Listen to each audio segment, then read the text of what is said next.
with Fantasy Star while talking, so just decided to switch games up. So we were about to talk about the Direct. The way was Fire Emblem Engage. It's like, why? Why did we need this? I wanted to wait a couple of years for another. Okay, my play bar is lying to me. When I like hover over the time bar, it shows I'm on Fire Emblem, but I'm still getting the red tune in for the stream later. Oh, yeah. Yeah, I know that. I could tell you this Direct was kind of old. Farming simulator. Yeah, people were making a lot of jokes on farming. It's like, here's Harvestilla, here's Story of Seasons, and here's, like, Rune Factory. Like, we got free farming simulator games that were just, like... Oh, there it is. Alright, let's see if I can talk about Fire Emblem. Because I know you were decently talking about, like... Fire Emblem beforehand. Or I should say...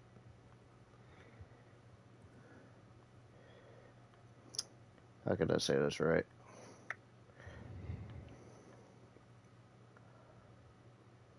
Was that...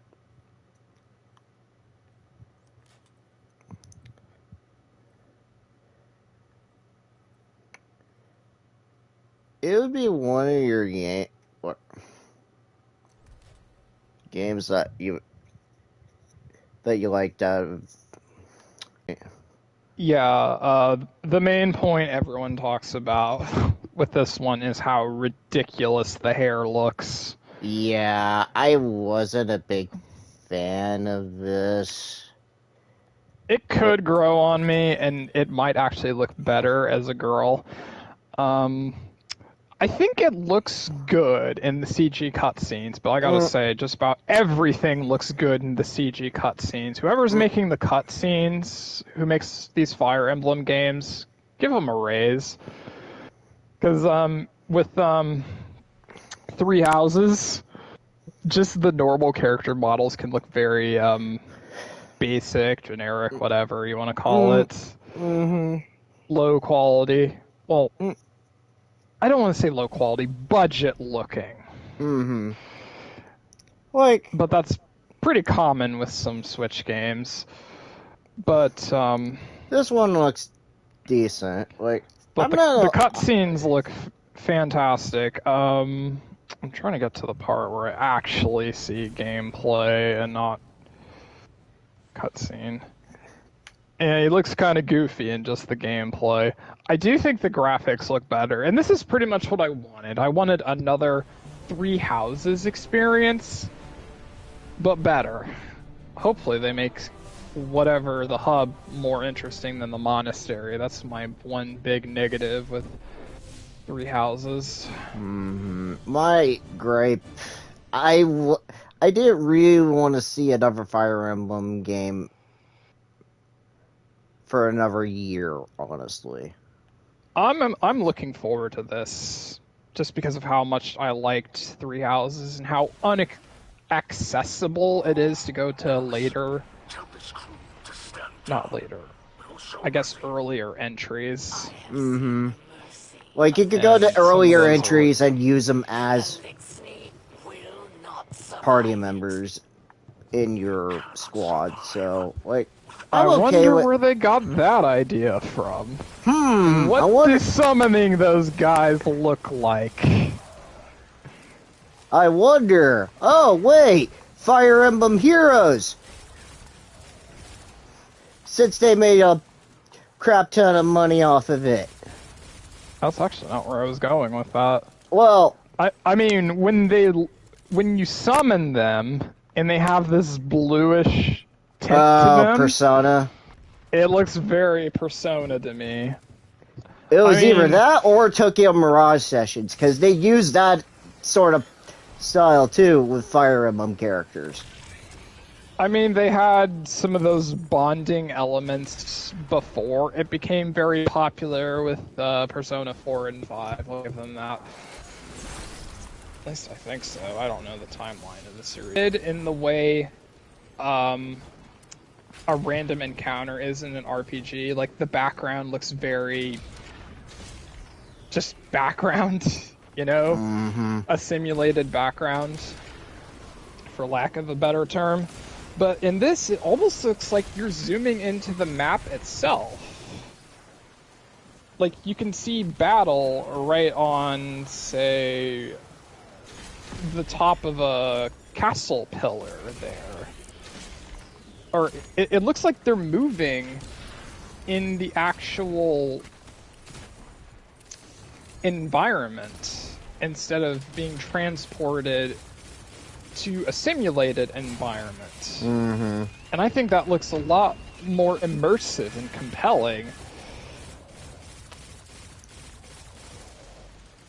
Well, I wanted to grow. I was just a little bit annoyed that they just start off with the one thing that leaked. Because I told you this that game actually got leaked.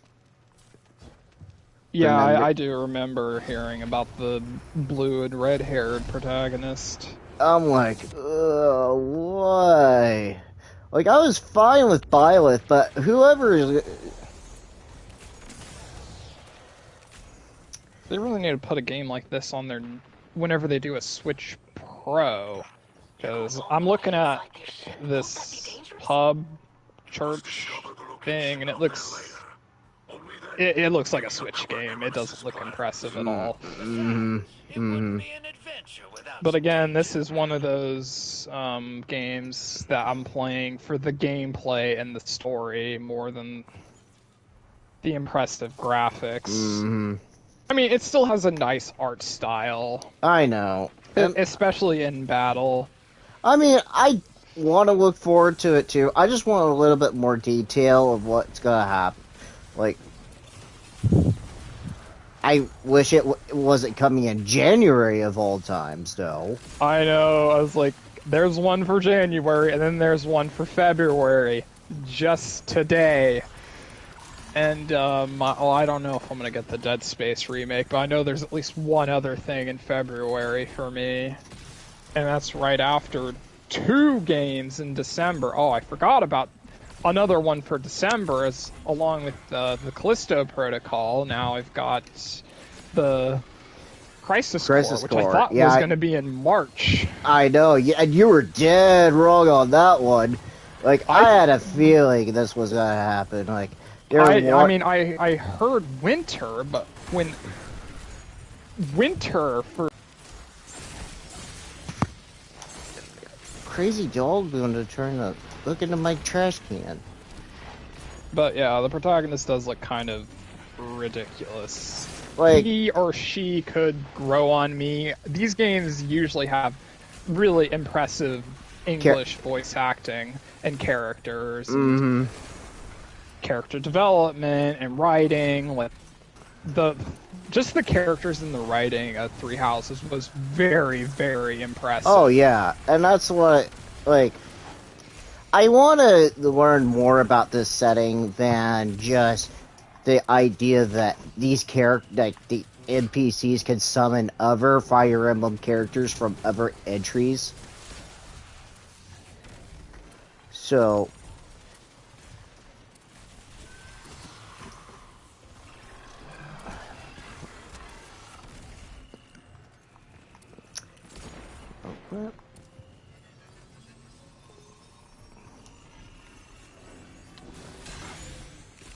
and then I want to say, it wasn't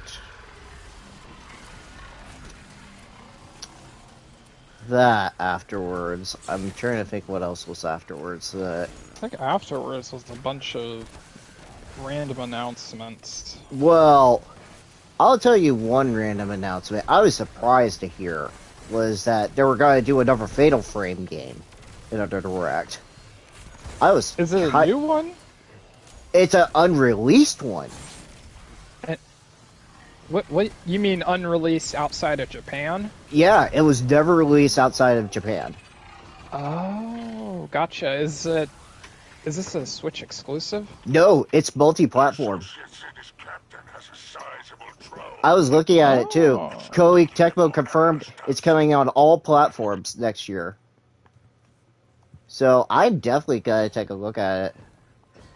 Like I'm already, like next month I will be definitely taking a look at again at Maiden of the Blackwater. So I am definitely gonna be taking a look at it again. For those, I look forward to that next month. The lunar eclipse. That was I wish It Takes Two.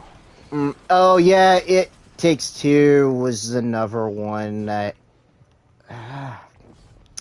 It would be pick that game up. I know. Being it was almost a game of the year game, so. It was the game of the year. Oh yeah, it was. It was last year. I completely forgot it was the game of the year last year. I completely forgot it was for the Game Awards this year, or last year. Good grief. And it took them this long to do the Switch port for it.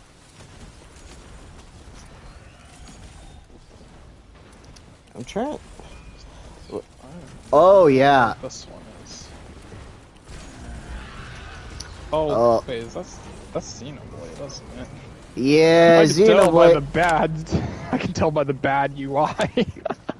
Yeah, wasn't gonna care for that one very much because of the fact that I don't have Xenoblade Free, and it's crazy they haven't ported Xenoblade X yet. I thought about that too, but here's what I've heard why they couldn't. It's too big. The world of Xenoblade X is too big, for what I've understood, to fit in one cartridge. For what I've understood. I think it originally took like 2 discs, if I'm not mistaken, right? Yeah, and they can't do that because of cartridges. Well, maybe whenever they do their Switch Pro. Hurry up, Nintendo. They can do that. But at the time being, we're not going to worry about it because of the fact that it's mostly a port system anymore. In the holidays, which... Oh my god, that better not be a cloud version. Nope, that it's game physical. Is It's physical. Like, the graphics are top-notch. I don't get how the Switch can run a game like that. Oh, trust me, it's a physical copy. Remember when I told you the PS5 version is only $50? Oh. Must not be a very long game, then. Oh, no, it's not. For what I understood, it's not. Oh, I'm gonna buy it anyway. Yeah, I know. Even if it's short, I'm probably gonna. Though they did. Find a way to get I've heard one through. YouTuber said most of the story's kind of meh. So I would be different to learn something different in the Mythos 7. I really need to get out of this. So I'm gonna bring this one up real quick, just because I have experience playing Battle for Bikini Bottom. Oh, the Cosmic Shake. The SpongeBob game. Yeah. It looks like it has quite a bit of charm. Like, if this is like a $30 budget title, it could definitely be worth the money. The gameplay looks pretty good. I'm gonna keep my eye on it. I'm not like. Meh. I mean, you kind of have to play Battle for Bikini Bottom to get the idea what they're going for. Lucy. I have to get after my dog here. But these games are full of charm. Oh, I know. That's Hi, what Rainbow SpongeBob. and he does the meme face. And I think graphically it looks pretty good. Let me look at something here. Oh, the N64 release. Something that I think a lot of people were expecting, myself included. What, you don't want to talk about the Fist of the North Star shadow boxing game? Screw them! I actually thought that. Screw them! It's like, is that gonna be a new Fist of the North Star? Nope, it's gonna be a trading sim. It's like, screw you! Or I thought it was just gonna be normal Fist of the North Star. I know, that's what I was thinking too, and yet, no. It's a trading thing with. Why? Who was that? Sega? Who thought that was a good idea? No. No. I was very unhappy with that choice. Whoever decided to do that. Yeah, I just fast forwarded it because that was part of the stream that I didn't watch at first. I'm trying to think. Front mission. Oh yeah, front mission looks decent. I wouldn't mind looking at it, but yeah, if I had the capability to stream it, that would be a different story. More farming. Skip. Splatoon something. Oh, Splatoon 3, they're Splatfest.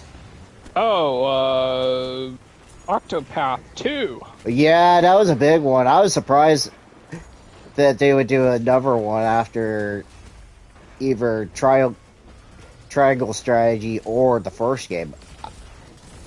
I was surprised, so... Wait. And it's coming to PlayStation. Wait, I thought it was only coming to PC.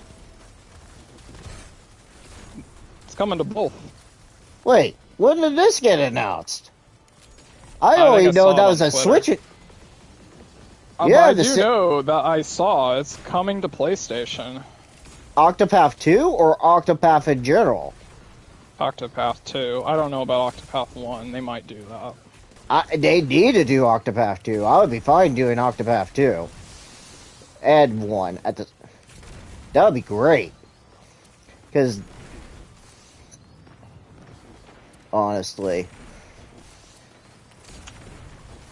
I've heard the first game has some issues, so maybe they could iron that out. I heard the first game has some rough difficulty spikes.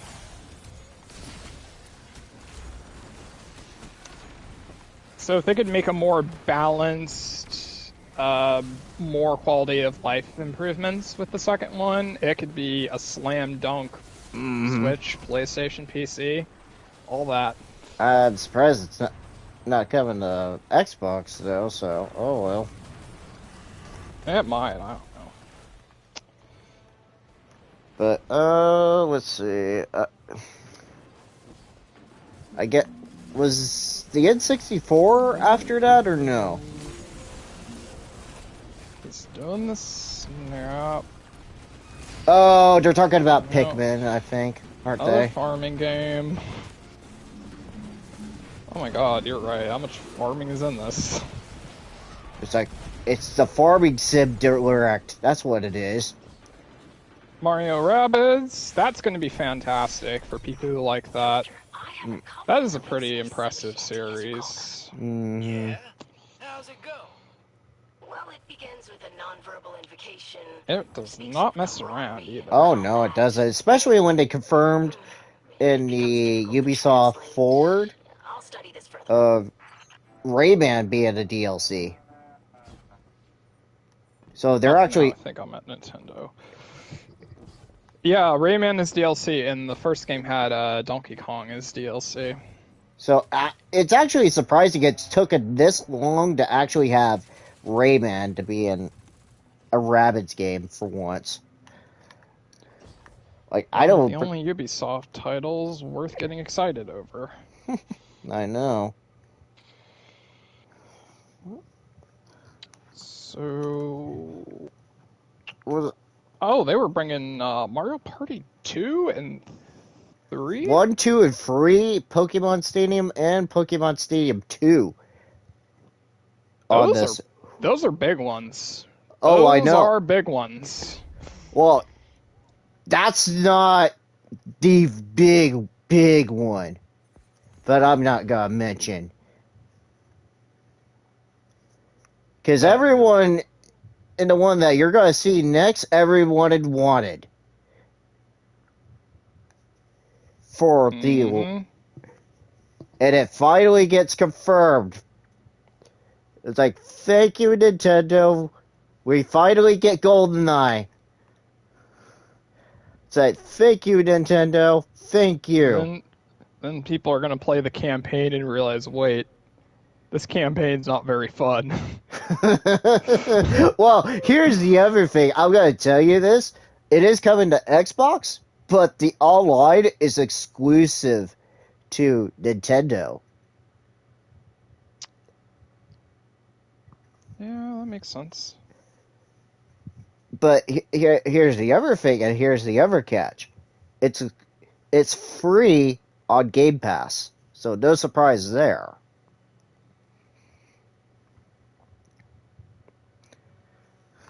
To see that happen. Mario 8. Yeah, Mario 8 was kind of like, yeah. And then I have no idea why they never just made another Mario Kart.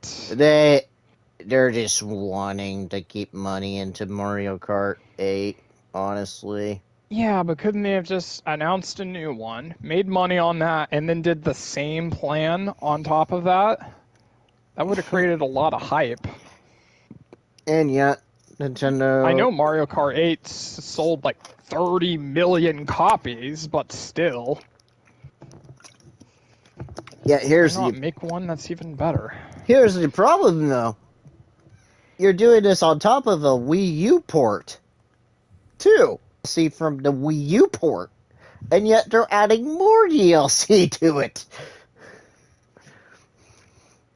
Oh, there's golf for Wii Sports. Yeah, and I'm not there's Miyamoto, the troll. Yep. So many memes online. I like this one. He confirms the Mario movie still exists. Does 2 minutes of footage on a Pikmin mobile game. Says Pikmin 4 is real. Shows no gameplay, and then he leaves. Yep. And that's exactly what he does. That's exactly what he does. I think you should have put the 2 minutes of gameplay on Pikmin 4, you dummy. I know. And that's not the icing on the cake, is that they're also confirming that it's got that Super Mario World. Wow, Miyamoto. Wow. I would have been surprised if he actually showed a trailer, honestly.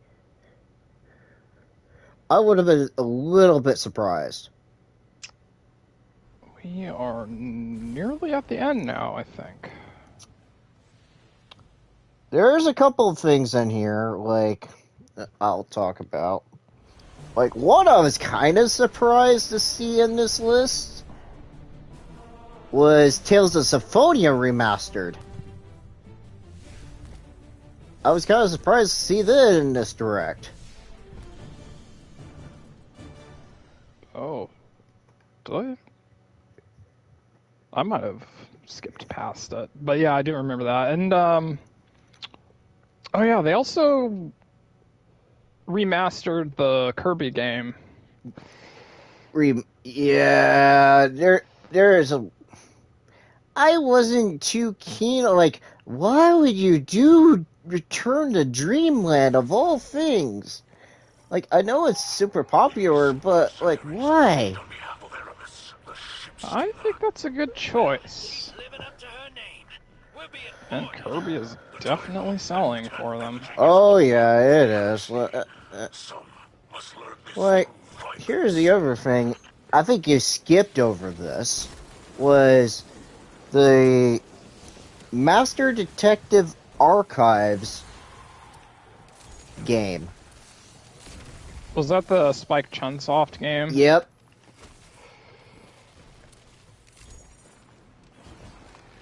The setting... Is there something about that you're interested in? It's made by the same people that did Danganronpa.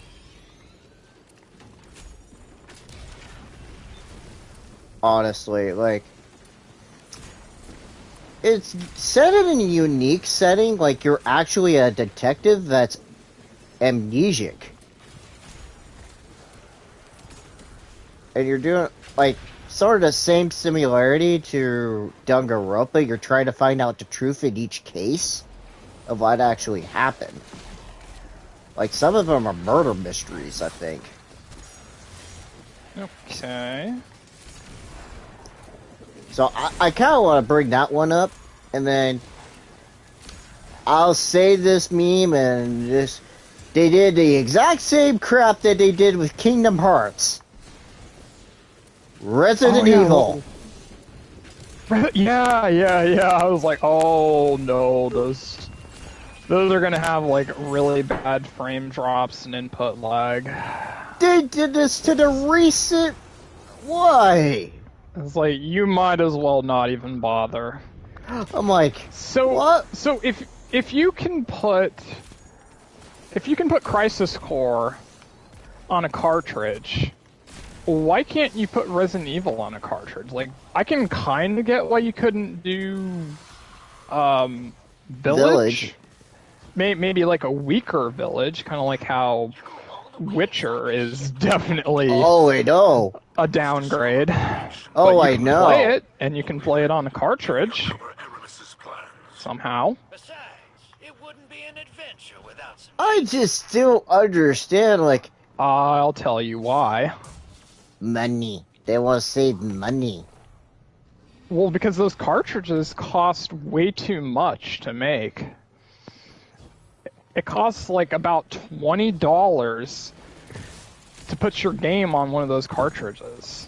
And that eats into a lot of profit. So if you can get people to just buy the cloud version full price, you're making a lot more in profit. Oh, I know. That's if people buy it, you know. I know. But here's the problem with that. Now, you kind of screwed your... the Capcom really screwed themselves into a corner by this point. By saying, like, to include that DLC that we're going to get next month for the cloud version. Like, why would you even mention that? Just why? You're playing on the cloud that you're just live streaming a game, pretty much. Like, no. I'm not, but I would rather play the PS5 version. Do not support any cloud version. I know. Why do you think I'm like... That's stupid. Like, heck, Hitman 3 was a cloud version, and Control was a cloud version. Yeah, Control was I remember that one. That was one of the first ones, and it ran very poorly. Because that's stupid. If you would have had that on a cartridge, or at least make it digital, that would have been fine. But no. You had to do it on a cloud service. Nope.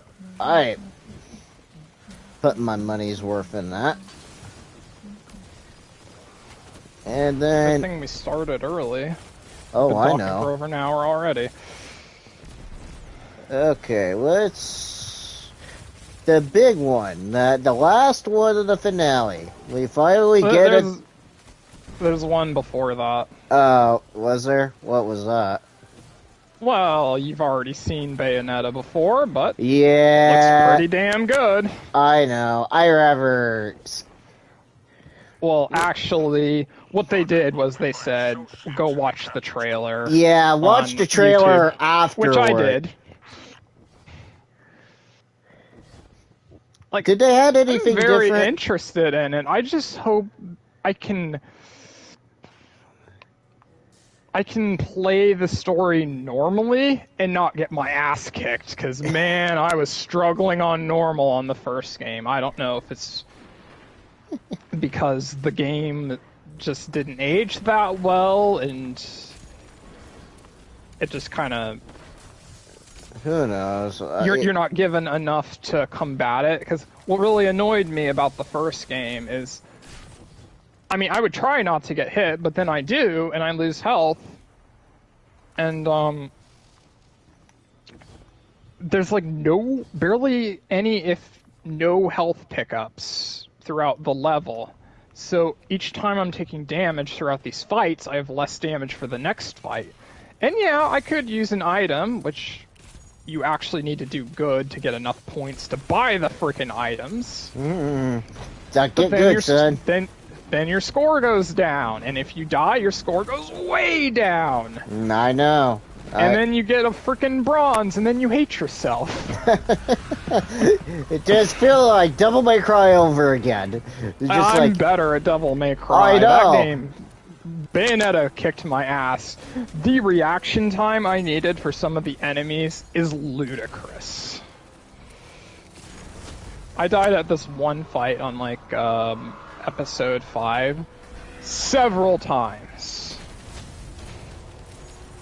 And what's more, I don't know what, like, attack skills to get, and the ones that I can't get very many of them anyway, because they cost so many halos, and I can't earn enough halos, because either I'm not good enough at the game, or they just don't give you enough halos. Or they're just trying to tell you, you really suck, so get good, son.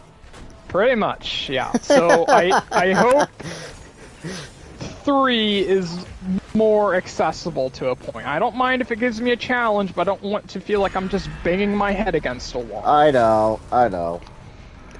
But the mechanics of it look fantastic. Platinum action goodness. What else can I say? Oh, speaking of Platinum, this is kind of off subject from the Direct. Did you hear about Babylon's Fall? Did you hear about what was going to happen? Yeah, it's pretty much they're shutting down the servers and the game's dead. Dead on the water, not even a year old. I'm like, wow, that's funny. That is very rough for a live service. Like, I think even Anthem lasted longer. Oh, I know. So that's it's terrible, but I wasn't expecting that much terrible. That sucks. I had a comparison in my head earlier to that. Like, there was something else that was going strong while that game was dead on arrival. I can't remember what it was. Well, it's just so funny to see, like, how terrible, like, you know how our first reactions to, like, Babylon's Fall were before the actual gameplay was? Oh, I was thinking of Project Eve, which is Stellar Blade right now.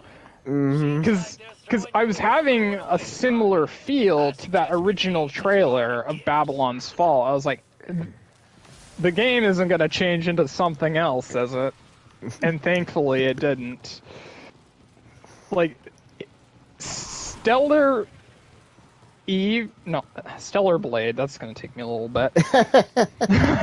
Stellar Blade, it looks like the game that I wanted out of Babylon's Fall from that original trailer.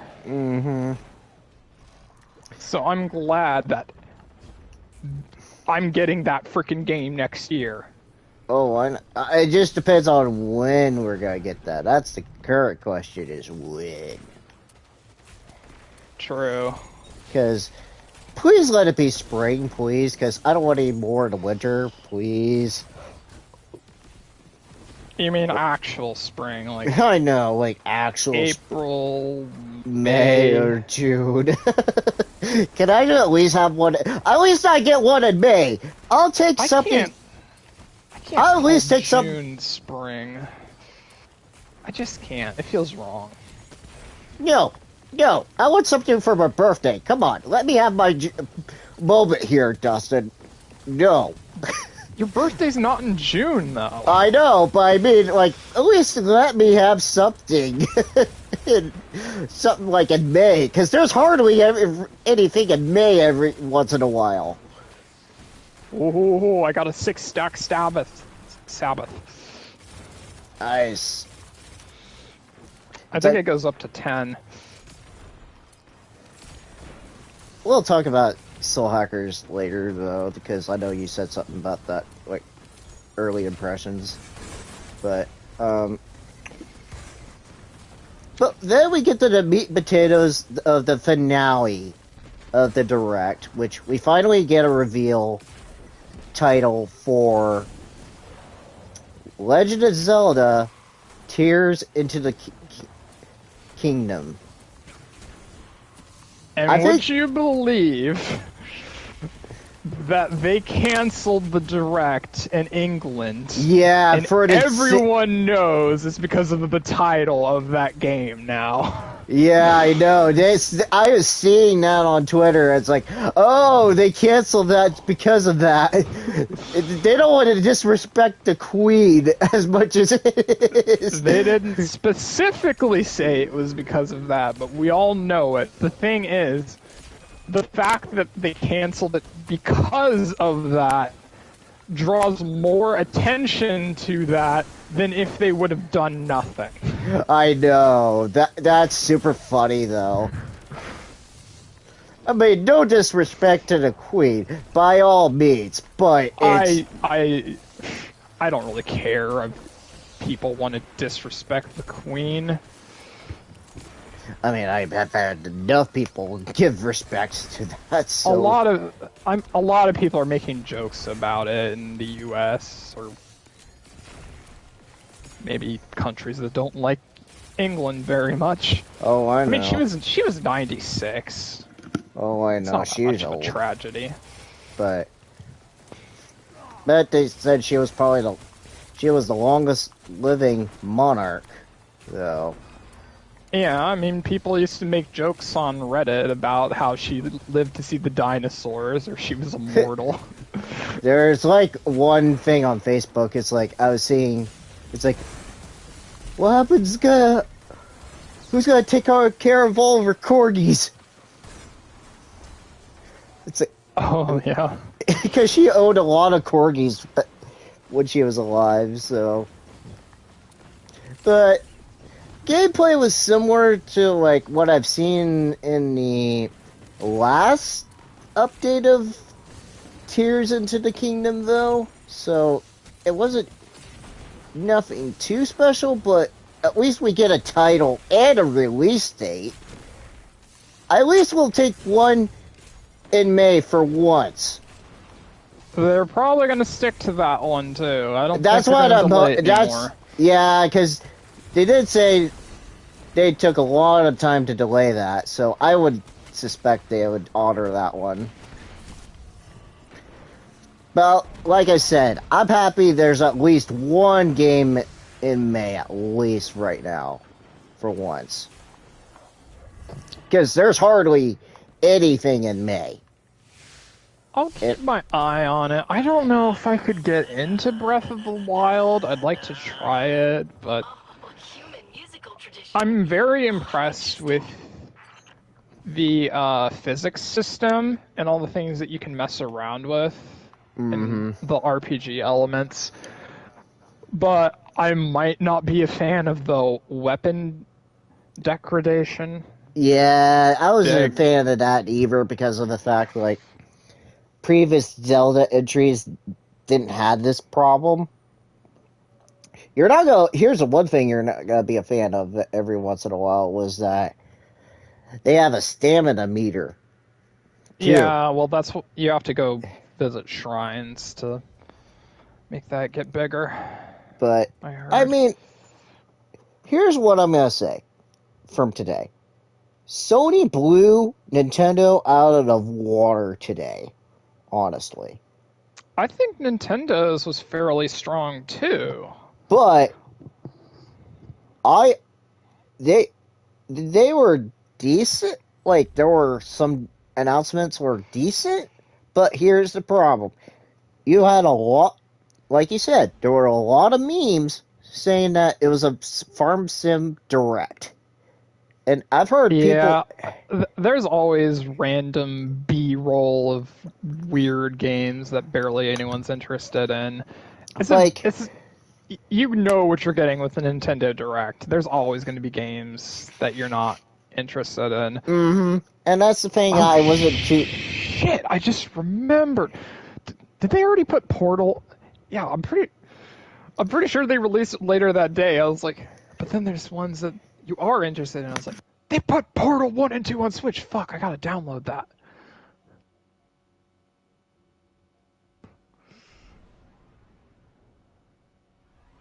Seriously, I don't have to play Portal on my crappy laptop anymore. Yeah. Dude, Portal's awesome. I know it is. What do you think?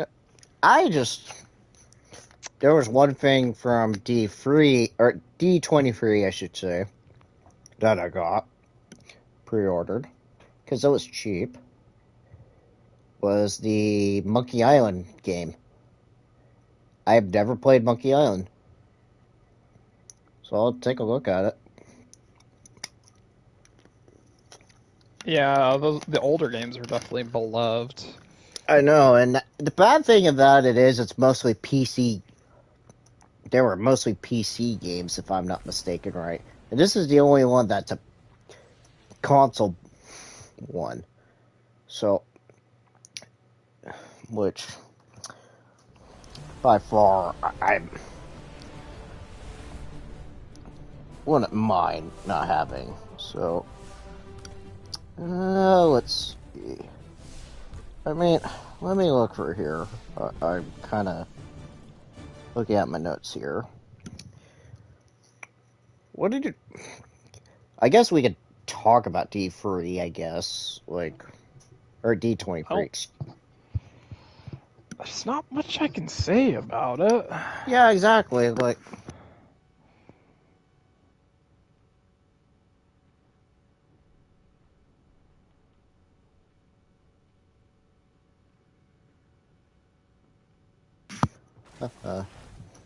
Mom just came in here to apologize. She thought I ate her pizza.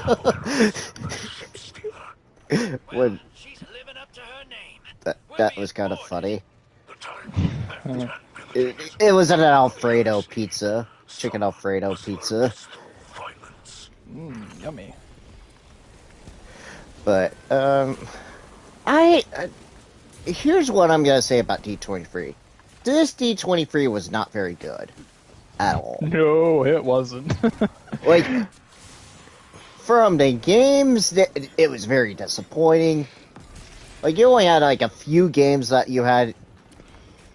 Like, when we talked about D23 Friday, we only were caring about one game in particular, and that was mostly the Captain America and Black Panther game that got announced.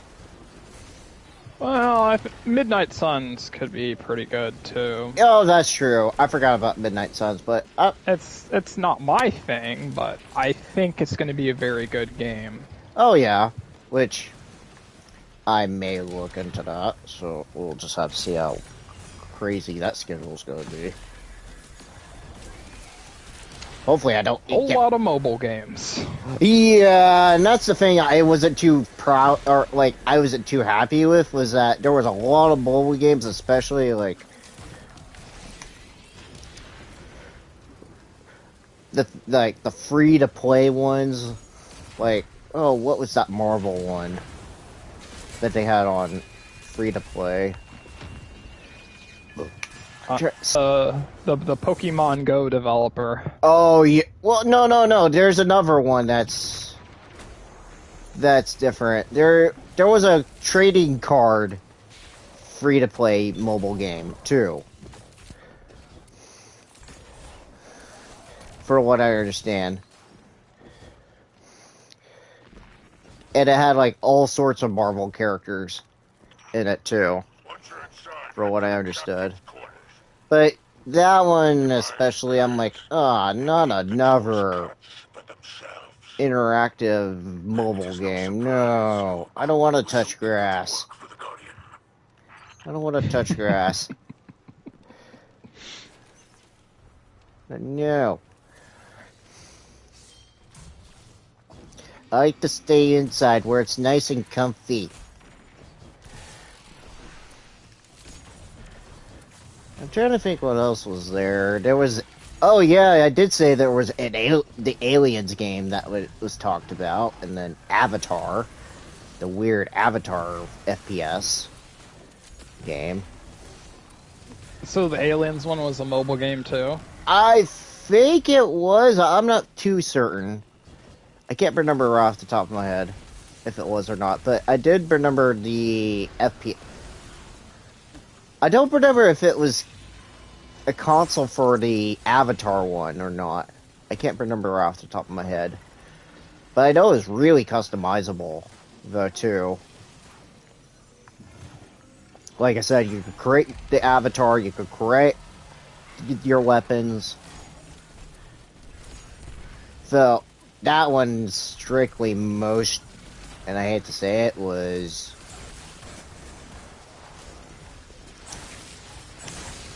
multiplayer focused. So, not... Anthony talked like there was a Planet of the Apes sequel in development at D23, for what I understood. You mean for a movie? Yeah, for a movie, yeah. You remember where he was saying that Disney could fuck it up? I have a little more faith, not exactly in Disney themselves, but 20th Century Studios, because they're on kind of a roll right now. Because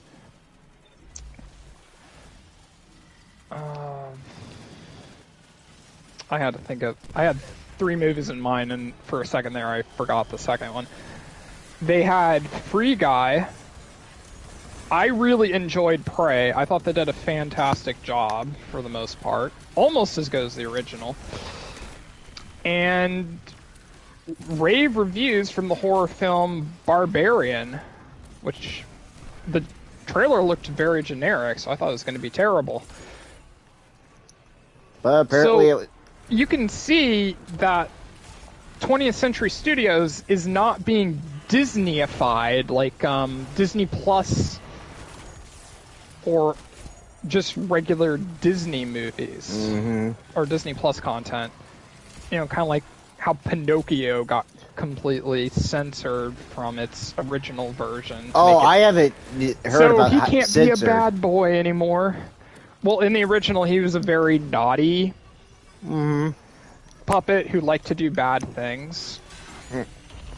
And he's more of a wuss in the remake. Oh, no. Where it's like, oh, no, that guy broke a grandfather clock or something. I just saw a video on it today.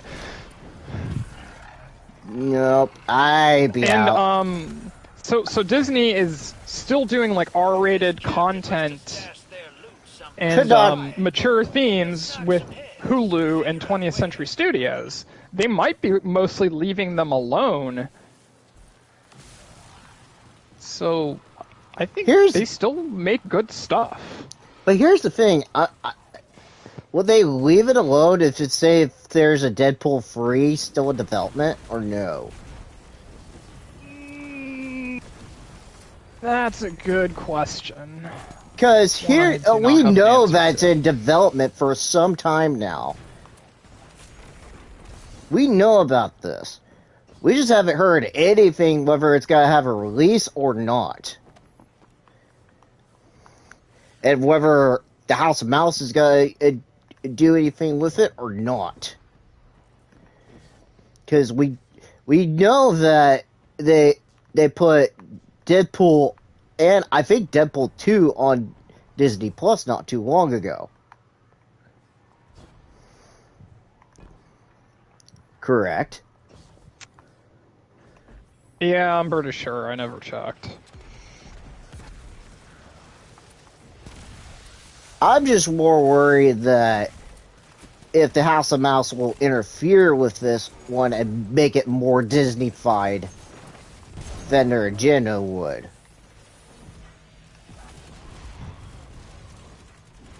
And that's what kind of scares me with this. Don't silence the merc with the mouth. No, he'll come after you, Mickey. He'll come after your box office profits for sure. Oh, yeah, he will. I'm trying to think. Oh, there was something I remembered hearing about. Was there was an Indiana Jones 5 trailer there. I have not watched that. I probably should. I'm hoping it's going to be good because of the director, but I'm very cautious. Yeah, I know. That's what I'm thinking, too, because I heard about it, too. They said it was in-house, though. So they didn't actually release an official trailer yet. They didn't, so I can't watch it online. The only thing that they said was they had a private viewing of Indiana Jones 5. Unfortunately. Oh. Which kind of sucks, because that would make it worthwhile if they actually did announce something like that. And they did the same thing with the Marvels, too. There's a private viewing of the Marvels when they did it at D23 as well. So they have trailers, they just don't want to show it to the audience. Aramis must have made quite the impression on us. So that's kind of disappointing on them that they did that. Let's accommodate them. Like, especially, you mostly see just mostly Disney Plus originals for what we got. Like, I'm trying to think of this really fast. They talked a lot of Loki there. They talked. Charlie Cox was there. He confirmed this. The Daredevil Disney Plus show is a reboot, not a continuation.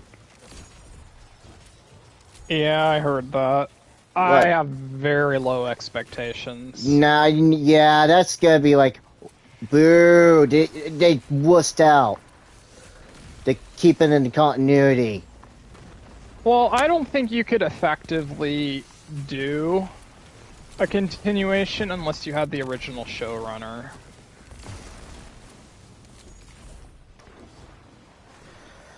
That part may be true, but come on. You had a setup in season 3. Honestly. I mentioned to Anthony, yeah, I mean, it ended on a cliffhanger. And we were comparing it to Ash vs. Evil Dead. Because they both had 3 great to amazing seasons, only to end on a cliffhanger and then get canceled. Mm-hmm. And that's kind of the sad part about it, is that I would have liked it to continue from season 3, at least. At least be in continuity. They said at one point the Marvel or Netflix shows were in continuity at one point, and now they're saying they're not, which is stupid. It's like, make up your minds about whether it's in continuity or not anymore.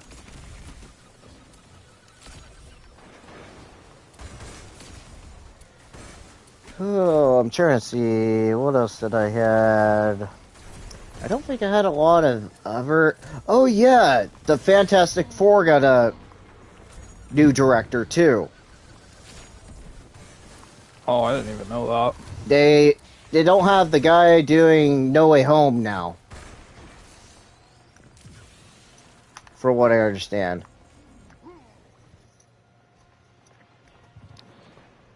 And I have to look at that. I think they also had an Ant-Man and Wasp Quantum Mania trailer. Count me out. I'm sick of Yeah, those movies. yep, I know. I'm just like... There was a leak, and I'll tell this. There was a leak of MODOK. A MODOK design. For Quantum Mania. I'm like, oh no. What have you done to MODOK? What have you done? They don't even show his face in the concept art. Because it was a merch, like, a shirt design for Quantum Mania. They don't show his face. He has a face shield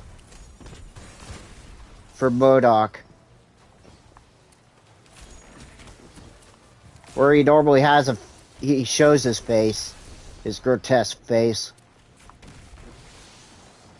The boo, Marvel. Not having it.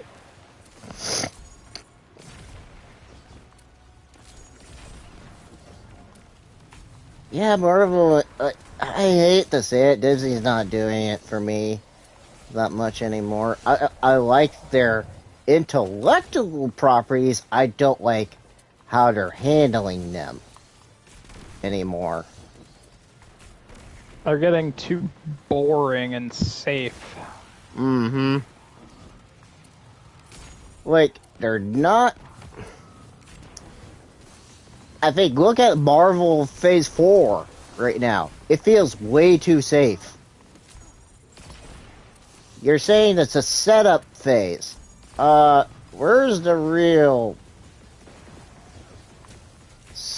like, actual setup? This feels like a setup, like a filler phase, honestly. Really, really bad filler phase.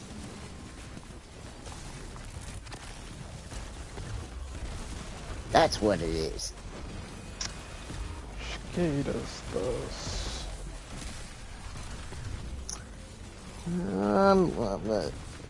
Look at my notes here, because there were quite a bit of things I was going to talk about, especially the Assassin's Creed showcase.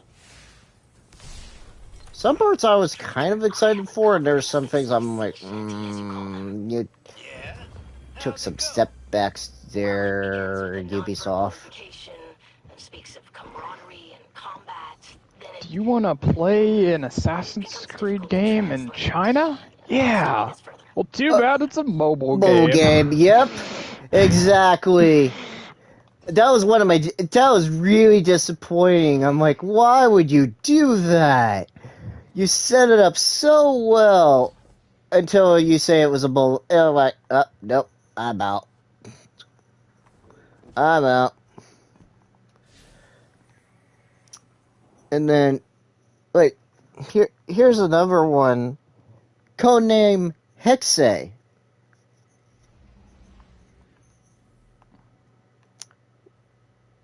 Are we in, like, the Salem witch trials? Because that's what it's strongly giving me hints of. For that setting.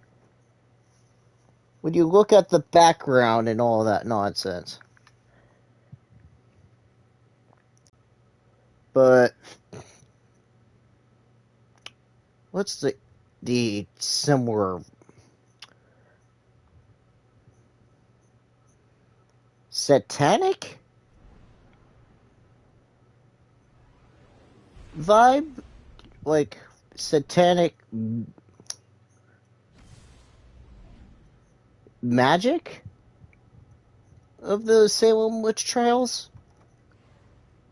Like, they're going like a dark magic territory for Assassin's Creed. Like, that's a weird placement setting for one of their main entry games. Because that's what it's basically saying. We're not strangers anymore, Little Light. You can call me Elsie. Or Elizabeth. Whatever works. Okay, Elizabeth it is. And once again, I prefer Ghost. True, so... Despite our best At least they efforts to confirmed escape one the thing the Alliance, fans have Text wanted, and I'm terrorists actually destroying happy villages as for a it. right I wing may to look defense. into it.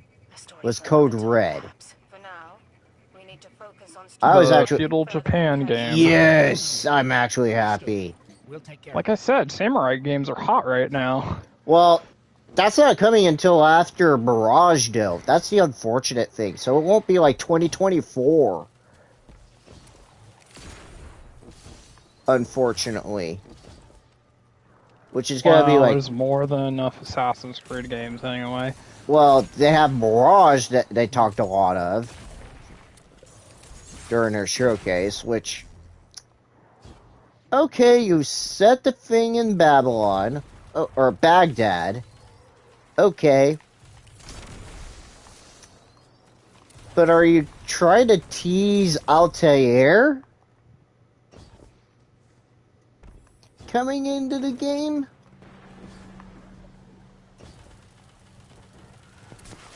We have... This is what disappointed me. They were so vague about what was going to happen in the game, other than like a certain character mentor was confirmed for the game. Yeah, they didn't even show any gameplay. Well, not a lot, no, but they showed a trailer and that was it.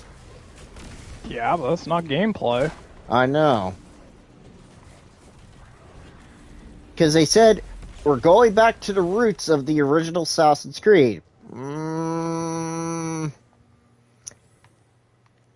Show me proof that you've set yourself, then you may have me interested. And the other thing that kind of really made me mad during both the Ubisoft and the Assassin's Creed showcase was that here's the three things they never talked about. They didn't talk about Prince of Persia at all. They didn't talk about Splinter Cell remake at all. Or people have been wanting this, and I was hoping that they would talk about it. They would have the original Assassin's Creed on modern consoles. That would have sold me if they had the original Assassin's Creed game on modern consoles. But nope, they didn't bother doing it. Yeah, you're right. That would have been interesting. Because, I mean, it was in a... Like, here's what I would grade it. I'll probably give it like a C for the Ubisoft conference. If they would have had any of those three revealed and not talk about any of their other, like, Division or Riders Republic, I could care less about those. Honestly. I could care less. Or Rainbow Six, for that matter, for being on mobile, of all things. Another mobile game, too. So, did we really need to have Rainbow Six Siege on mobile? No. Here we are again, cleaning up I don't think it's gonna sell very well, or have many downloads. He is, he's laughing at us. He's the reason all this is here in the first place. The darkness told him to build the portal. It's his fault that the place invaded. His fault so many people died. It felt so run-of-the-mill because, like, even they had another Just Dance edition. It's like, thank you, Ubisoft. Like, we needed another one in your showcase. Far more than most. And it's only just begun. But nope, Light. could care less. could care less.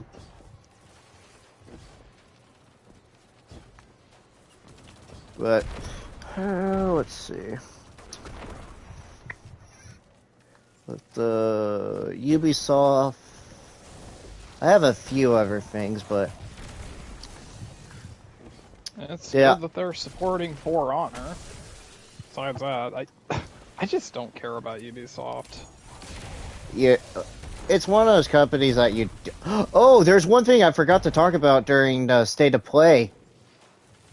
PlayStation Stars. Oh yeah, I'm very much down for that. I have a bad feeling we're going to be selling NFTs though. No, we ain't gonna get NFTs. It looked like the NFTs for a second when you saw those They're just collectibles. stuff you get for doing stuff.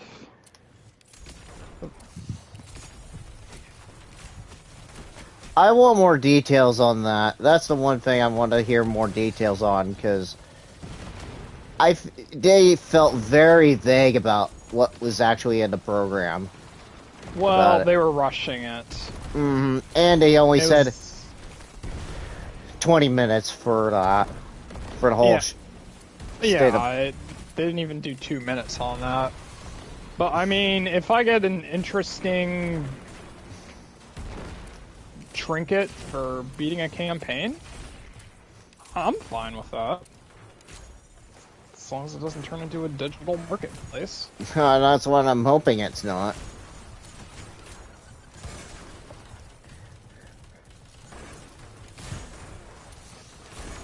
Let's see. I had in here, in my notes, there's something we could talk about this. The RGG Summit. Like, what do you think tomorrow's mostly going to be about, other than the obvious thing that we talked about was Like a Dragon Ishin being more in-depth about it? Do you think we're going to see more game announcements during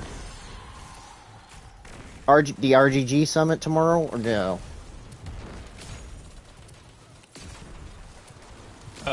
Could you repeat that? Do you think other than more in-depth details of Like a Dragon Ishin, do you think we're going to get anything else tomorrow, or no?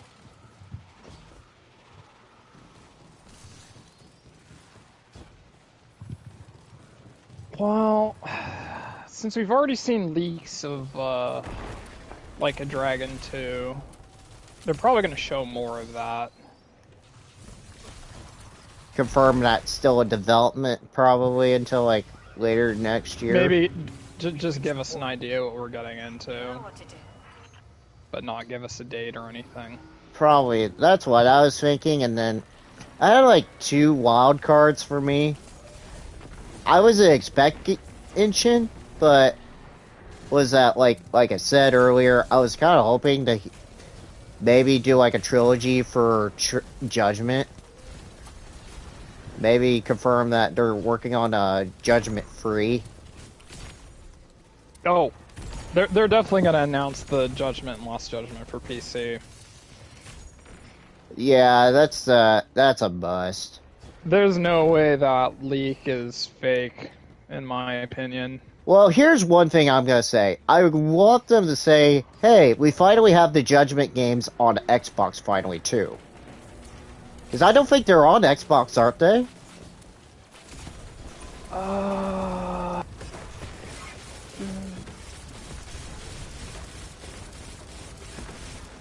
Did they not put Lost Judgment on Xbox? I don't think they have yet. I thought that was in the time window when they were doing that. As far as I'm aware, they only have most of the Yakuza games so far. Just the main entry ones so far. But I am aware of. I think they would announce that they would say, Judgment and Lost Judgment would be coming to Xbox on their Game Pass at some point. I think that would be one thing that they would do tomorrow, if that was them. Along with the fact that you said they're coming to Steam, so I wouldn't... It wouldn't be out of the realm of possibility that would come to Xbox finally.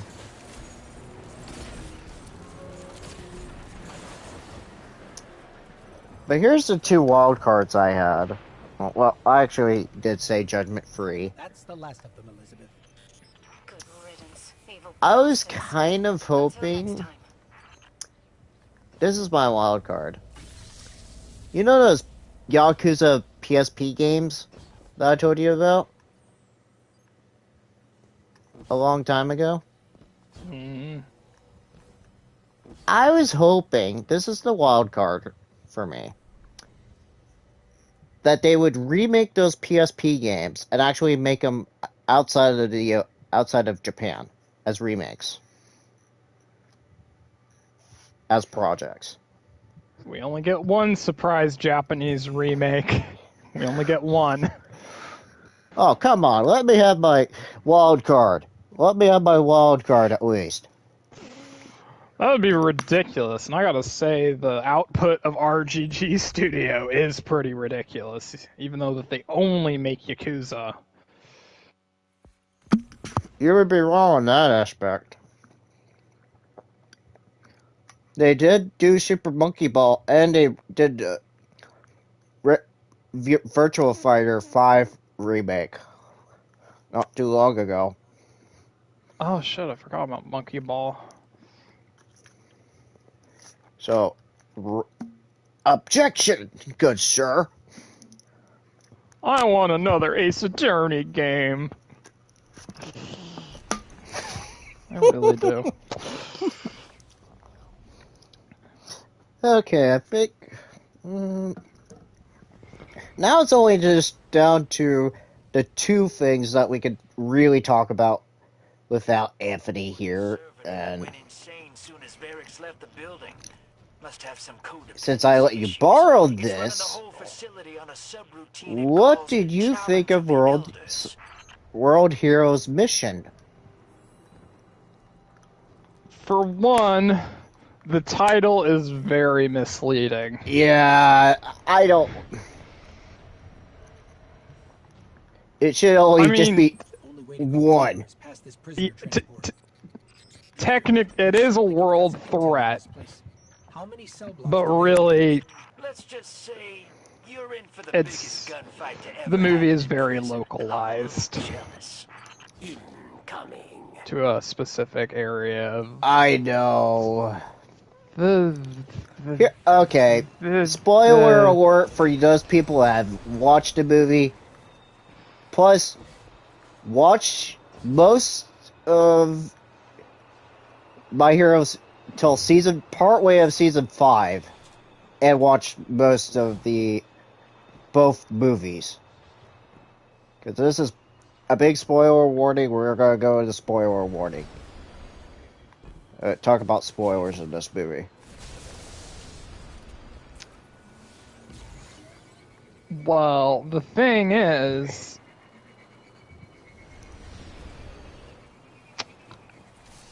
you probably don't need to watch the first two movies. This is the most one-off movie of them all, in my opinion. I know, and that's what like.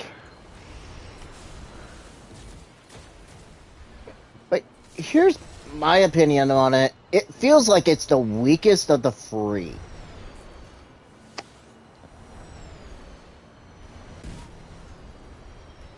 I mean, So- when you told me you were mixed, and that it was your least favorite, I thought it could be a differing opinion thing, or you're being too nitpicky. But I have to agree, this is easily my least favorite of the three. They overhyped this one too much, I think. I don't feel... I'll tell you exactly my reason for this. Was that the stakes don't feel so high. compared to like Heroes Rising. This felt such a letdown. Well, that you had with the other two. Exactly, and this one doesn't feel like this is solely a Deku movie, not all of 1A or part of 1A. It's just mostly Deku. Yeah, I mean, sure, the whole series is meant to be Deku, but yeah, but they bring most of the class like normal. But only do they for them do to get, anything, like, almost though? no screen time. I mean, they do. They do it probably the best in the first movie, but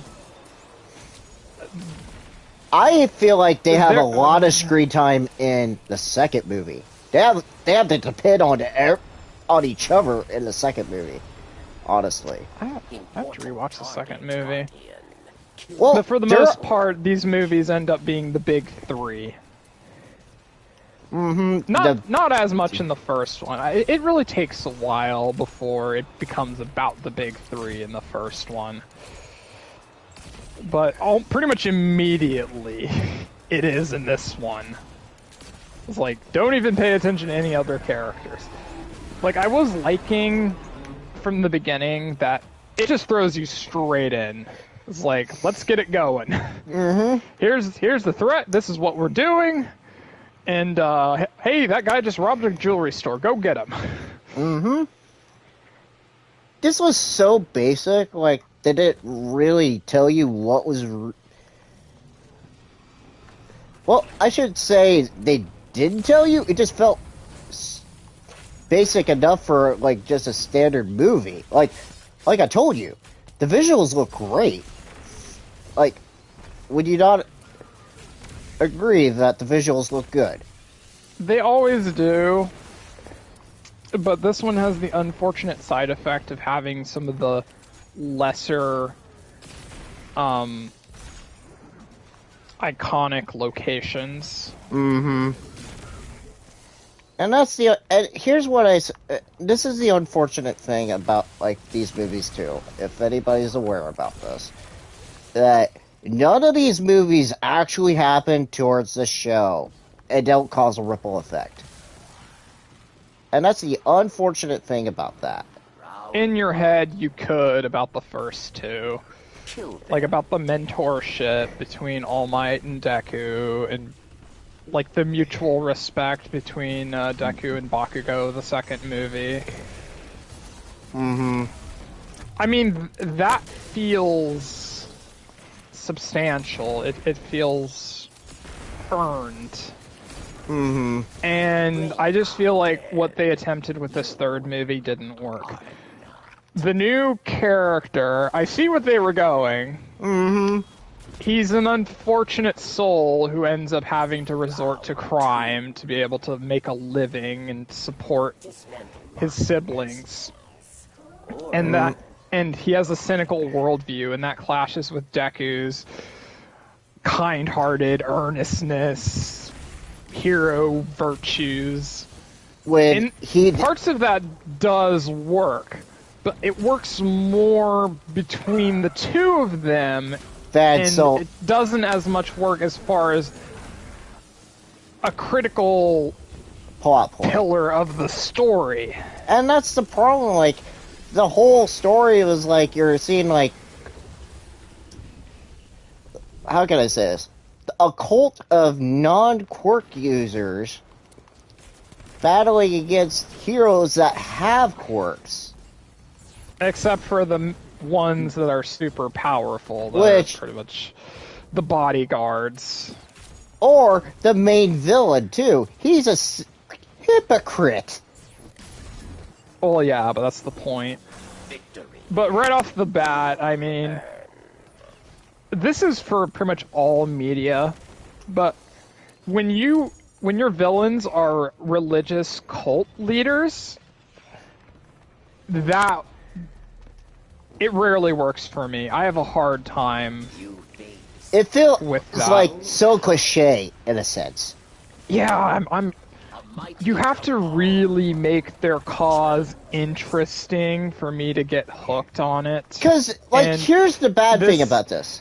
Like, in the they have- climax battle, they try to show sympathy towards it, but it's already too late.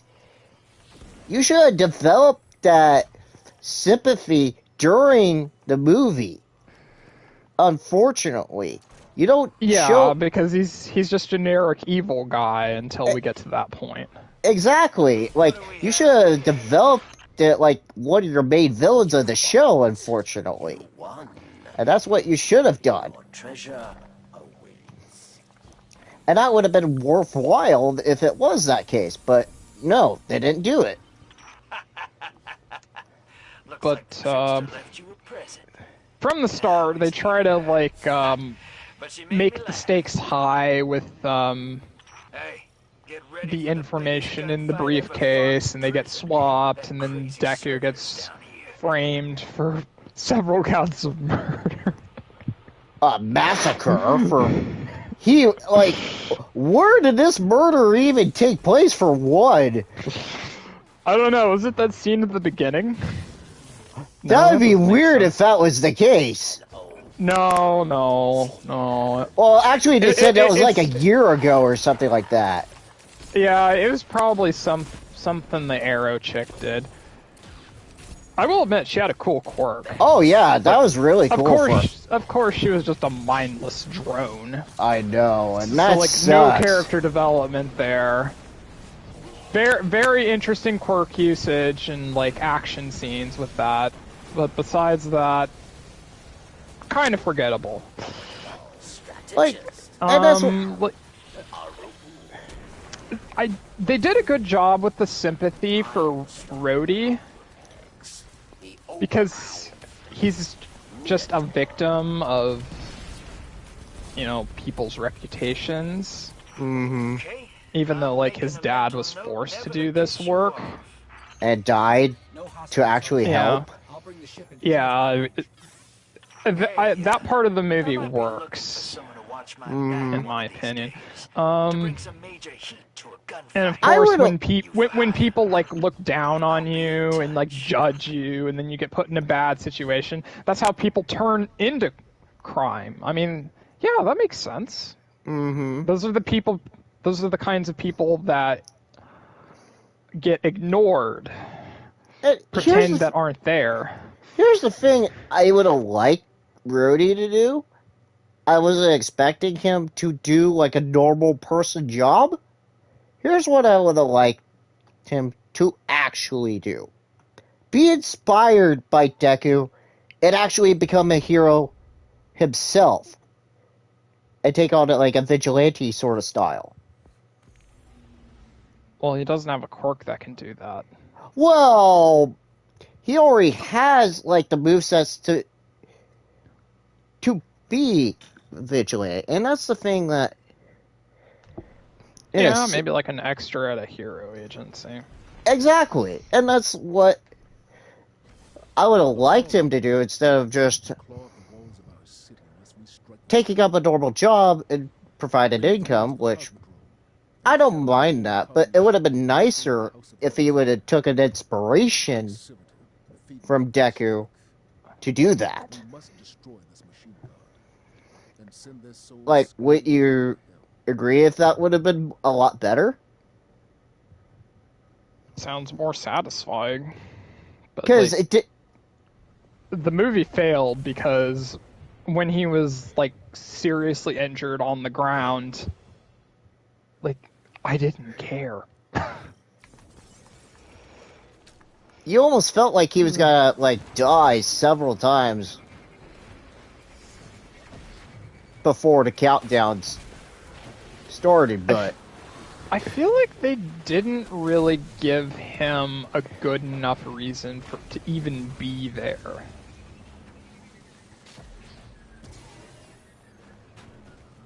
At the finale. Yeah, like, for me, and this is just, like, oh, we're gonna spare your family if we allow you to be on our side, like, no. You know they're gonna betray you. You know that's not gonna work.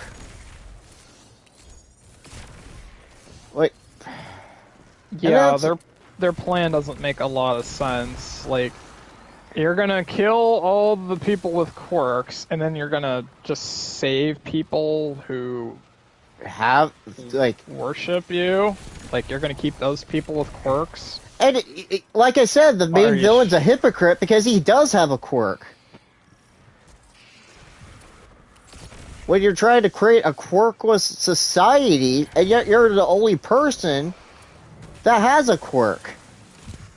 But, like, after the runaway scene, you pretty much just have that battle on this rocky cliffside, and then... Then the briefcase, then all of a sudden you're just over to the villain's lair, because all the bombs are about to go off. A little bit too convenient. And then that does feel very cliche. I mean, this is like a run-of-the-down like movie, but do I feel like I'll need time. The stakes don't feel as high as what I feel like in Heroes Rising. That's what makes it probably one of the best movies out of the three. All right, let me get to the final act a bit more. Okay, so the big three in Rhodey go to wherever his secret base is. I will admit the quirk battles between Bakugo and bodyguards. Oh yeah! Wow. Especially Bakugo with the like.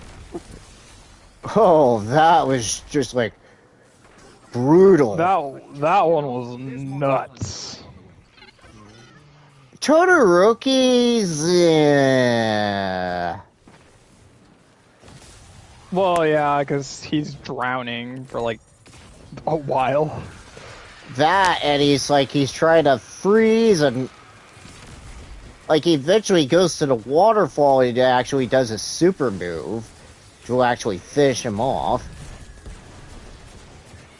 Like, it took him that long to figure that one out, that bad.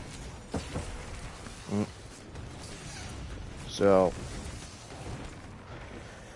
it doesn't... So, I could tell the voice actor for... Oh my god, what was the villain's name? Lectern? Was that his name? I think that was Flex. It's a weird name. Lectern. Yeah. Something like that. It's a terrible name. Who thought of that one? Anyway, he has the same voice actor as Zhao from Like a Dragon. And he's so good in Like a Dragon.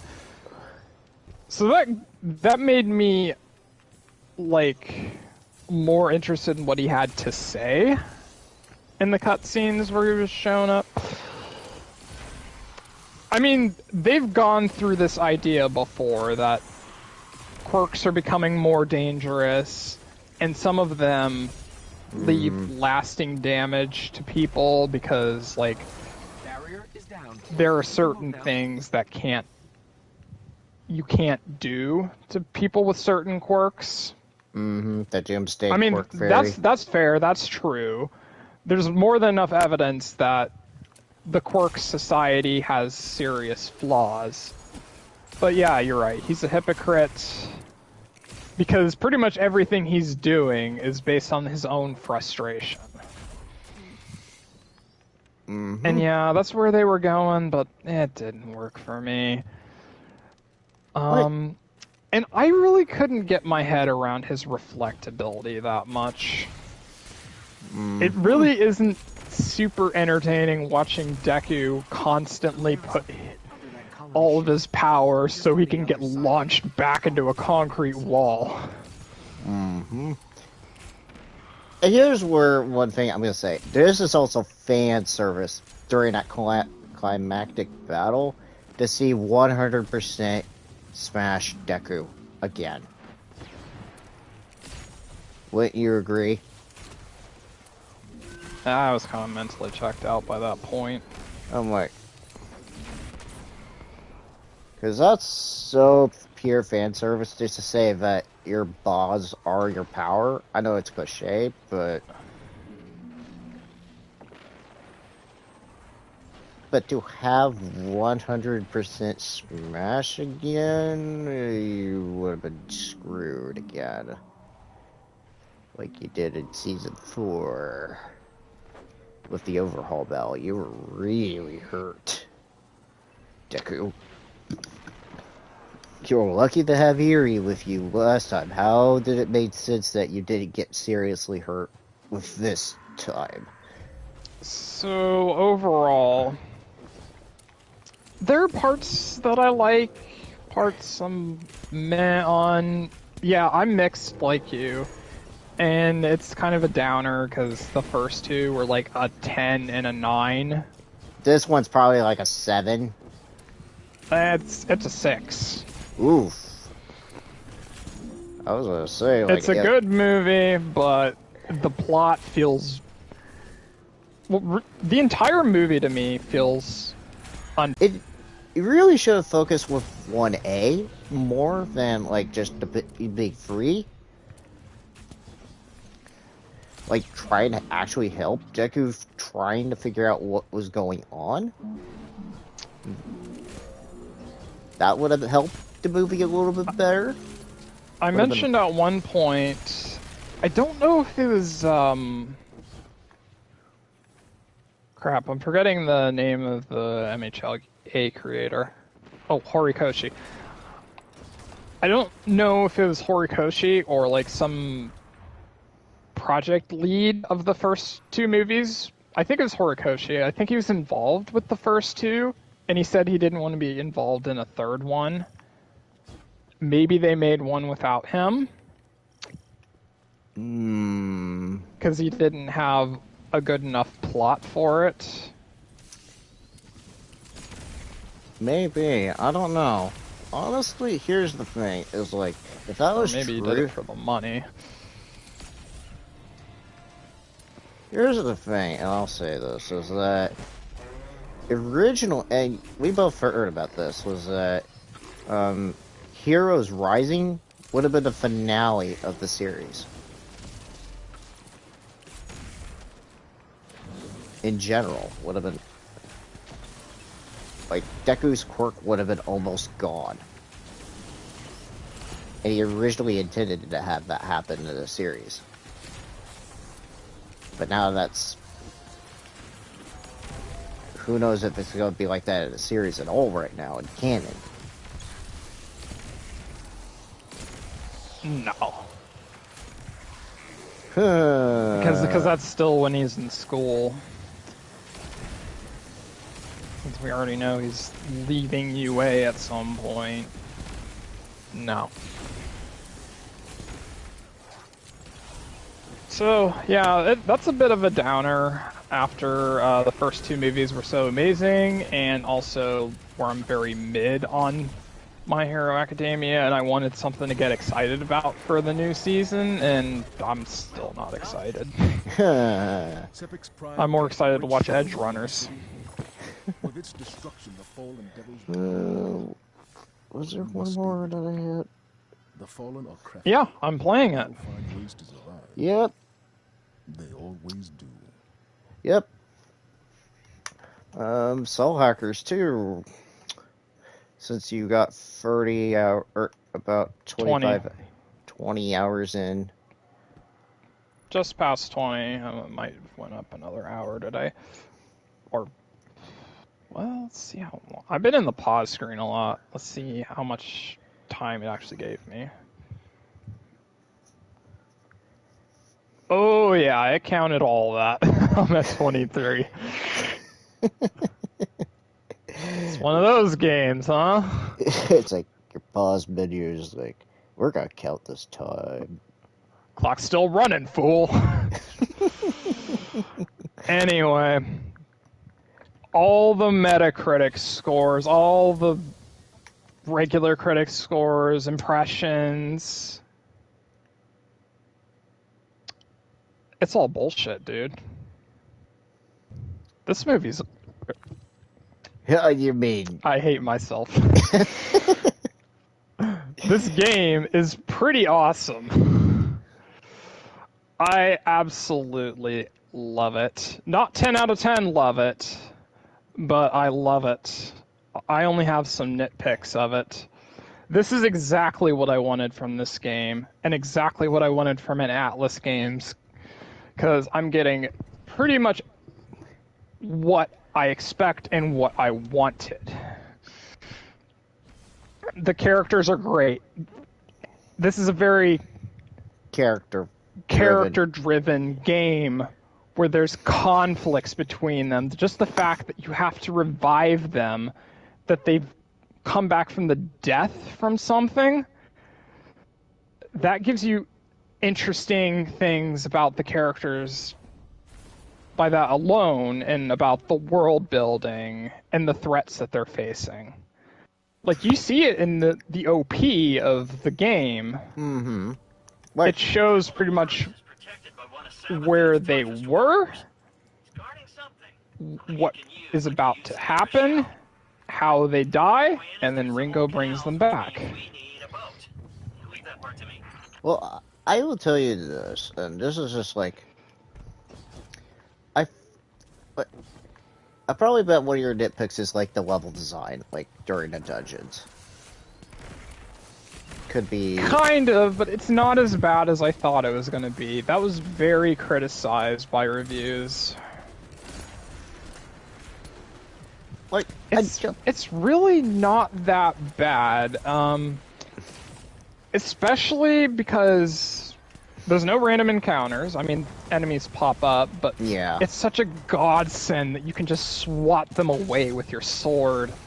You can go through most of the level without doing any combat. If you wanted to.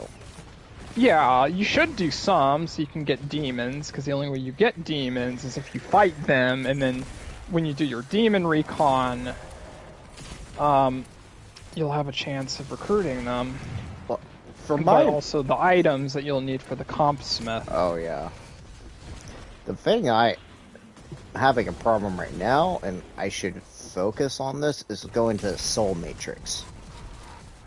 I made the same problem. I should have went straight there, but instead I went to Kaburagi, and I had to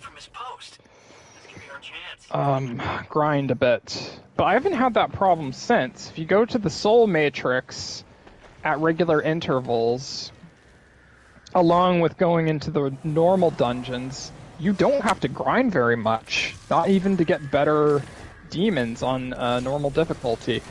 Now, every single major boss that I've done so far, I've died at least once. I haven't done any in my first try. Yeah, no. I've died several times. If you remember seeing my streams, I've died. You were severely underleveled, and Yeah, just the fact you were dying several times on easy should have told you to get the hell out of there. And I don't know how your level was so low. You were like 13. That boss was 19. You have to be 17 or 18 to stand a chance. Yeah, and that's my problem, and I should have done that. Also, you need to go to the club and do requests. I don't think you should ignore them at all. There are some that you could probably ignore, except for the fact that if you do them for that specific person, you're likely to get more requests with better rewards later. I'm doing most all of them, but specifically you want to do ones for the weapon vendor, the clothing vendor, and for where you do fusion. Because if you do some for the comp smith, you'll get new upgrades. So you definitely want to do that. If you do it for the clothing vendor, there'll be more stock. And sometimes there's stock that is specifically for one of your party members that will give you a boost in stats that you'll want to buy over the normal stock. which can be expensive. By the way, things in this game get pretty expensive fast. But as you grind, you'll get more money, and it's a juggling act of what you want to spend your money on, but I haven't been broke yet. I need a... That's the one problem I have right now, is like... I haven't seen a lot of requests for certain characters. I only get, like, go to the club to only have requests for my party members as much. And that's it. You mean a hangout? Yeah. Oh, also, if you do some requests, you can unlock extra hangouts, which will increase your soul level, which you'll need to get through the soul matrix. So that's very important. And there's even hidden items in dungeons that will give you special hangouts that you can miss. I will have to go back Yeah, because I don't think you went to Crub Crustaceous yet. No, I have not. I did not get to... It's in the Is same that area where you found Saizo. Oh. I haven't gotten past... Oh gosh. Ash? I passed Ash, but I haven't gotten towards Mangetsu yet, because I still have to find him. Why did we stop? Oh, I know where you're at. Because I have to deal with that stupid barrier. Ash beat me the first time, but the second time I was well prepared. I need to do better, because that was It's pretty satisfying when you can get past a challenge. Normal enemies usually won't give you much of a challenge. Sometimes they can surprise you, but your HP gets into the hundreds so quickly, they need to absolutely obliterate you to knock you down sometimes. Well, it doesn't happen too often. Two of the other major criticisms I've heard of the game.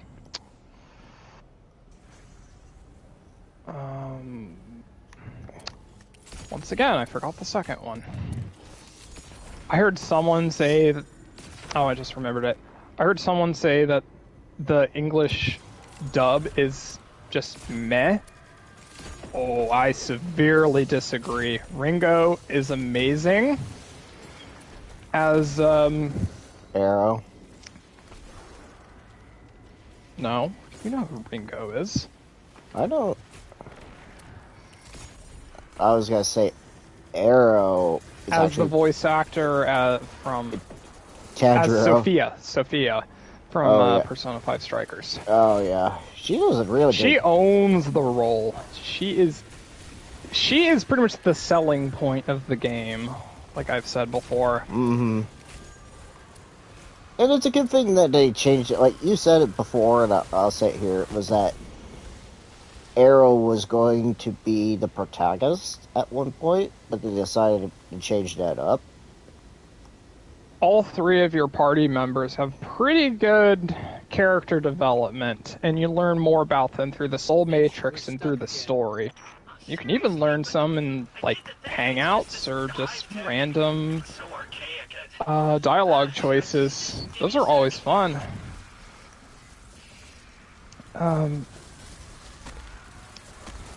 But now I seriously kind of want Persona 6 to have a...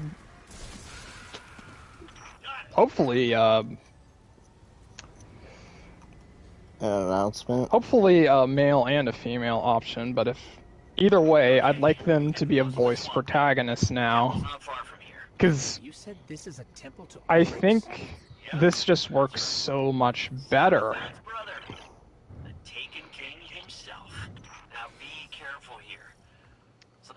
Like, I can kind of see the idea of a new Persona game in this, even though this is not There's a safe path. really, Persona in general. yeah, it's not Persona in general, but the quality of life changes in this game are they're so nice. Fantastic.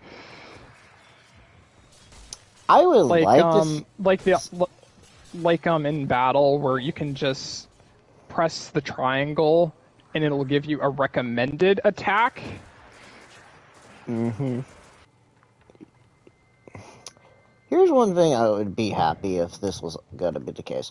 I would like to see that some of these demons that we get to see in Soul Hackers or in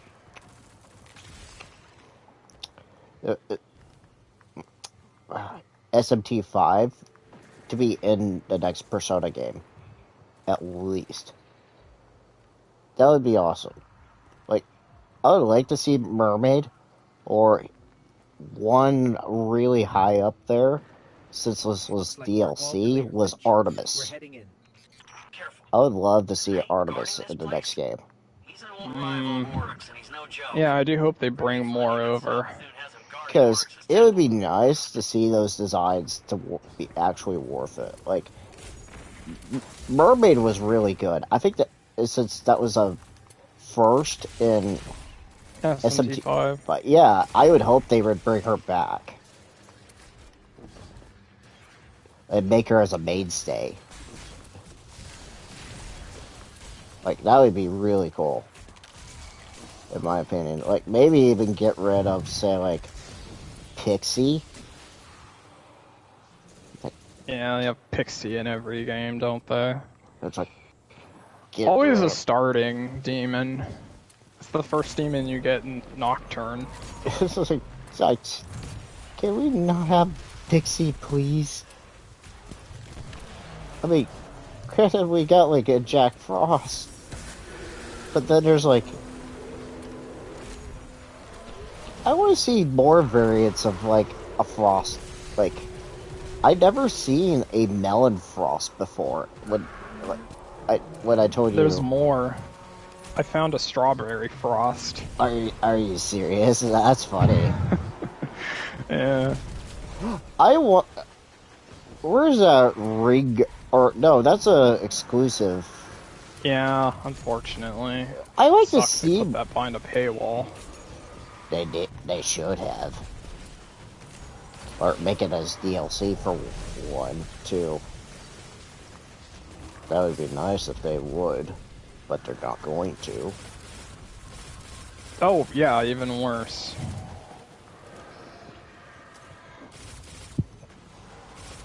I'm trying to think of more of the quality of life improvements.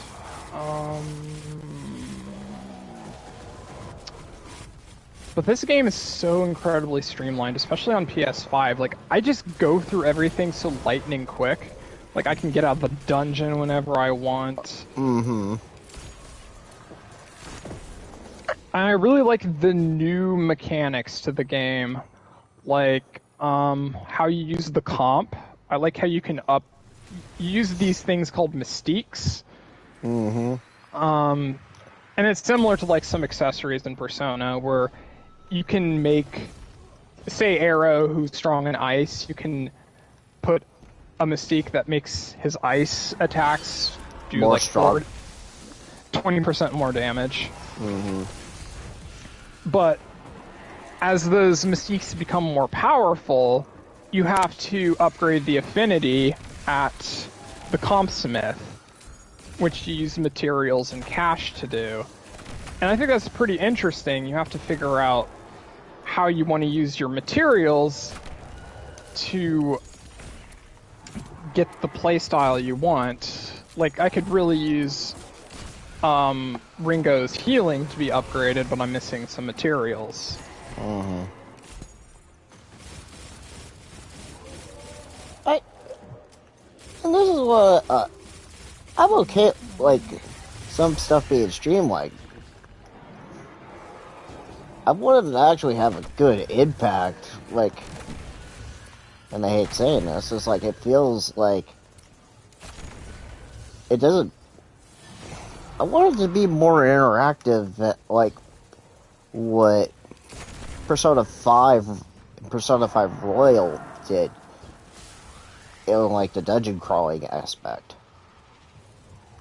That's one nitpick I have with it. I like to have more interaction than what I'm seeing currently.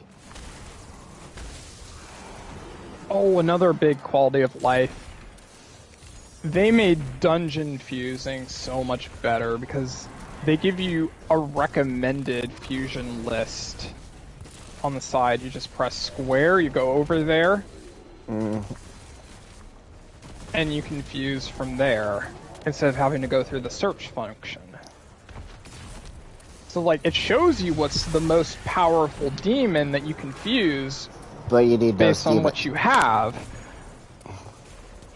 But it's say like you get same thing It's, like no, any it's other based SMT. on what you have. It means you can fuse them. There's a really nice healing one there.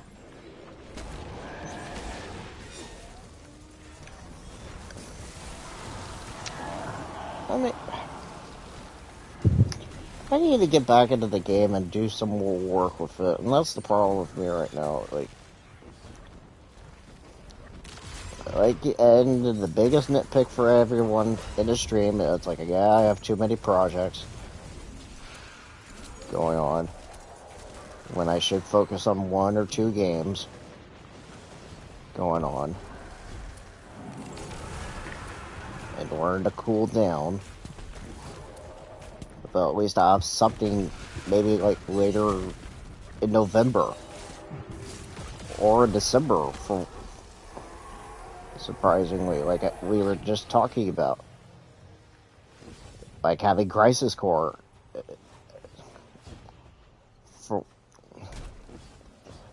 for something to look forward to something in December I could actually look forward to playing to. At least.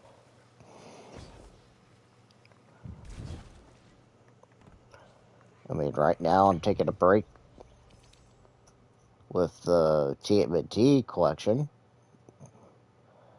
because I'm toward a point that I don't really want to show all the games in the collection. Mostly the Game Boy games and the infamous, and I mean infamous, NES cartridge. Being that it's so difficult that I don't want to rage with. Yeah, I've heard of that one. No, I don't want that to happen. I don't.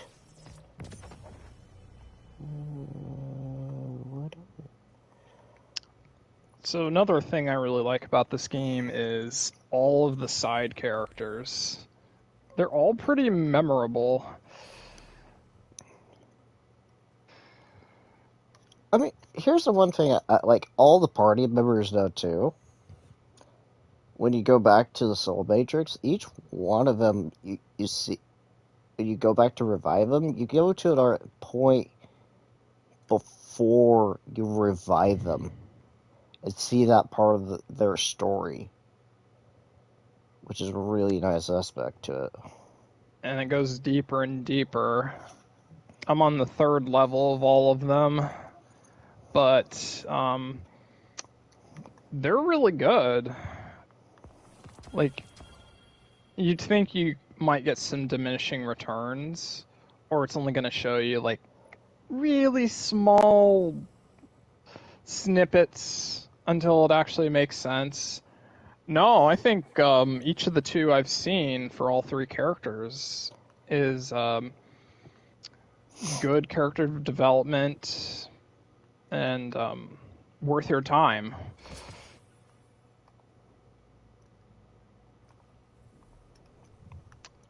Oh, and I have to talk about the soundtrack. Someone said the soundtrack was not one of the better Atlas games.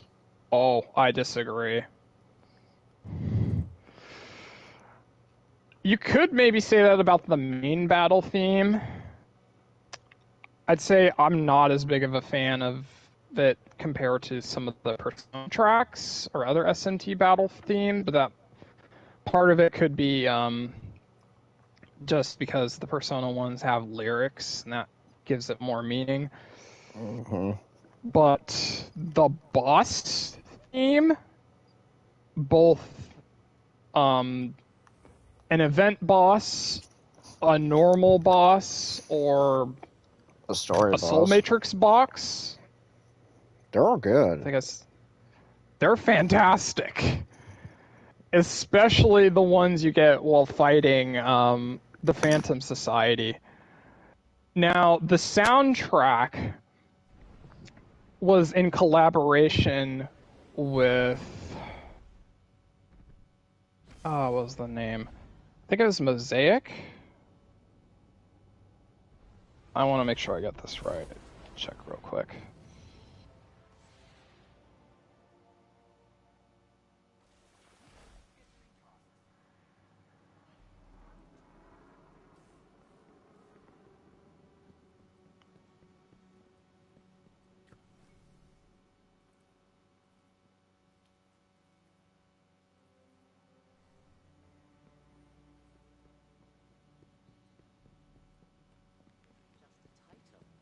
It's a promise.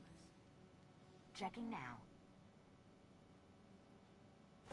Transferred.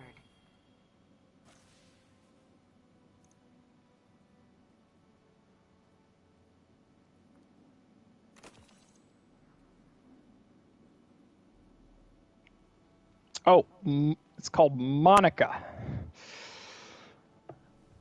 Now, they also did the soundtrack to Nier Automata, and that is one of the best soundtracks in gaming history. That is not up for debate. And you can hear some of Nier Automata in the main the main boss theme, especially in the chorus. And it's incredible. That is one of the songs I have on repeat on my playlist right now. As far as non-battle themes, I really like the music for Comp Smith. I don't know why, I really dig it.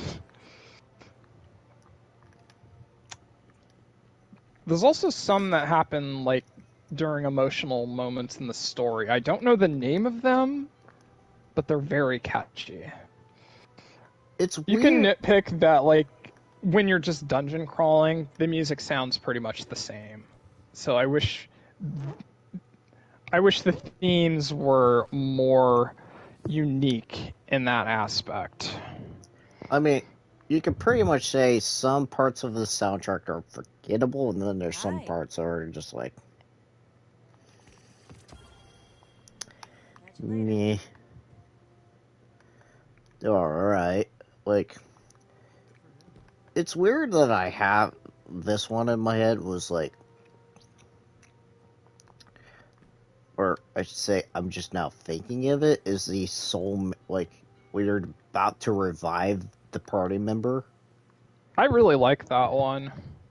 It's weird that I'm thinking about that one straight off, and it's like, it sounds good.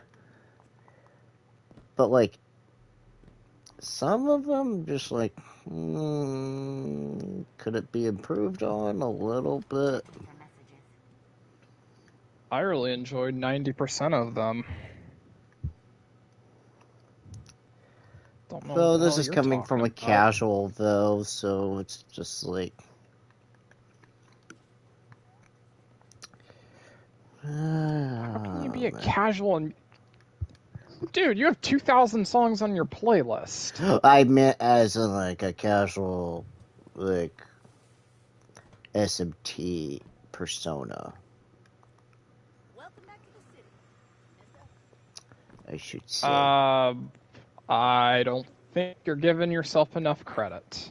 Every day I look for the help. I see the heroes in my I have a bit.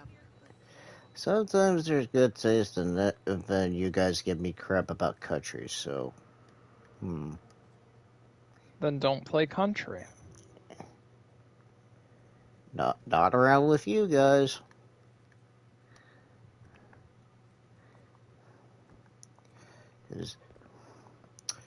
I can't remember what I was doing. I'm just trying to... I guess I I'll go think back to the that's soul mages. most of the things I just wanted to... I wish Anthony was on, but... Maybe Walking Dead related, or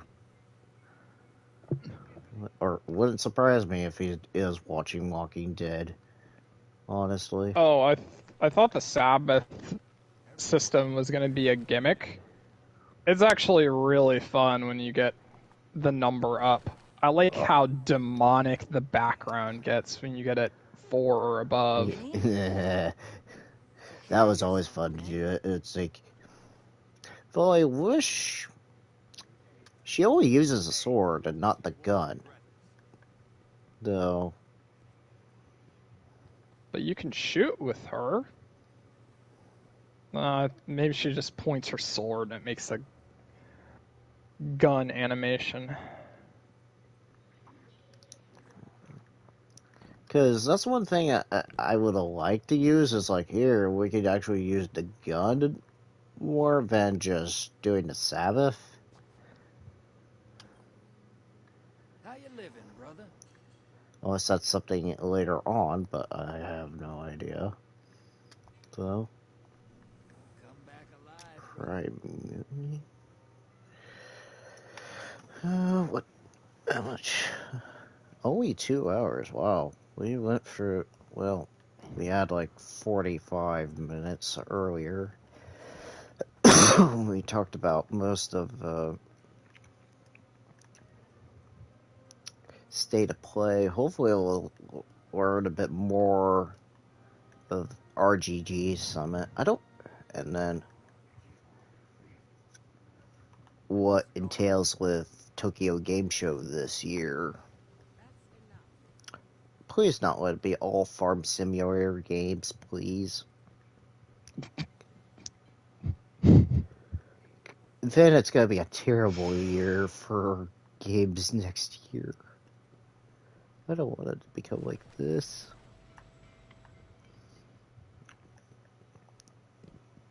Because here's the thing I've heard, especially from the Nintendo Direct, that Direct was mostly towards Tokyo Game Show.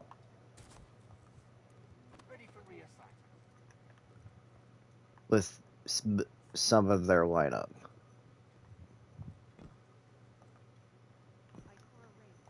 Not all of it, but some of it. I don't know which titles, but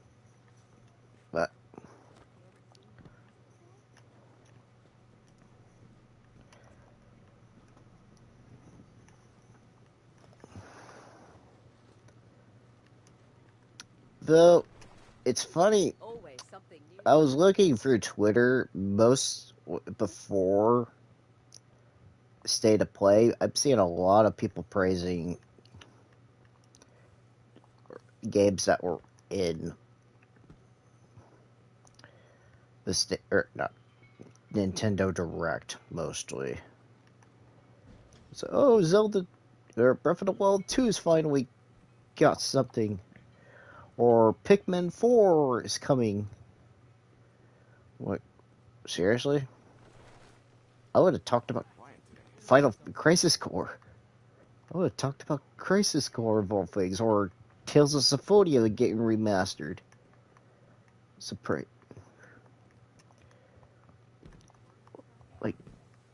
Or Fatal Frame. I'm actually surprised Fatal Frame actually got something in the Direct. Or at least talk a little bit about Fire Emblem a little bit, even though Fire Emblem, I got mixed feelings with this one. I'm optimistic. Yeah, I'd be optimistic, but I'm weary about this one. I say optimistic, not even cautiously optimistic. Like, I'm cautiously optimistic. I'm just fearing, like, they're gonna do, like, a whole... Here, each party member's gotta be a certain person in the Fire Emblem franchise in a certain way. But I think the main lead was Sita, which was like the first female lead of Fire Emblem. Oh no. Please don't let it be like a repeat of Fire Emblem Shadow Dragon, please. No, we don't want that, please. Or the one thing I don't want it to do is to be like Fire Emblem Heroes, where there's gonna be like multiple DLC for certain characters. Like say like I'm just gonna say a random name. Say like Alfred become like Dimitri. Then you have a DLC that could change. Instead of Alfred being Dimitri, he could be, let's say, Corrin from Fire Emblem Fates. And that's paid DLC. That's what I'm more worried about.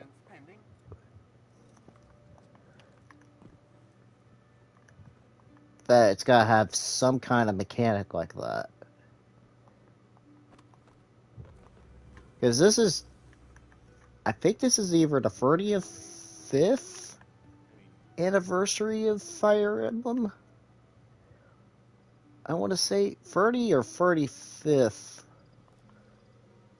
anniversary of Fire Emblem this year. I want to say it's an anniversary year for Fire Emblem. I want to say that. They're doing something special for it. And I don't want it to have this weird mechanic that each NPC that your party is can be a certain Fire Emblem character. Then I would feel like you're playing Fire Emblem Heroes which I've already been playing for years. It's like, if you're gonna do it as a main entry, why didn't you just port over Fire Emblem Heroes to the Switch? Well, I wasn't gonna play that. I know you're not, but I'm saying, like, that's my fear. Like, that mechanic would be that use, is like,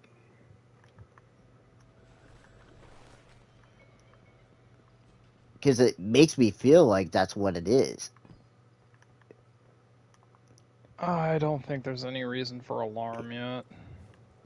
I hope not. There better be a Fire Emblem Direct soon of what this game details. Since it's coming in January of all times. So you better have something, Nintendo, to make me interested. And make me feel more optimistic than cautious. Because I was okay with Free Houses. This one I'm a little leery on.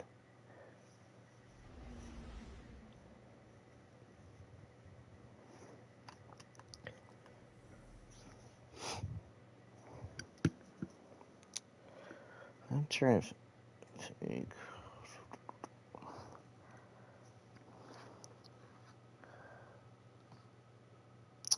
Dadgummit, Anthony, stop it. Do you have, like... I hate that when he does that. When he's, like... He's got an article from a private group, but he's trying to share it, but since, say, like me, for instance, I don't join the group, I can't see the article. Yeah, I know. Same for me. It's like that doesn't help if I can't see the article. It needs to screenshot the actual information. Because that doesn't work. Am I the only one who knows how to screenshot correctly?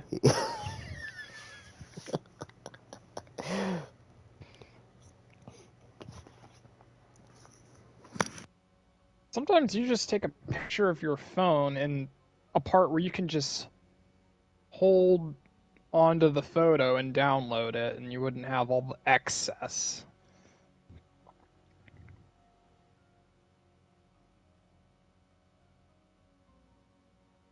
More power to you.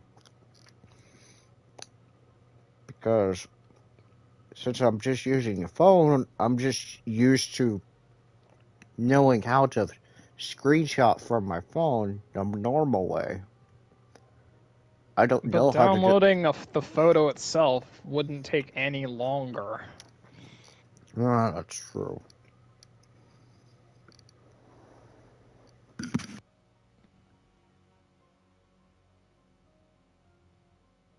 But then it takes up a lot of storage, though, or some storage. You're taking a picture either way.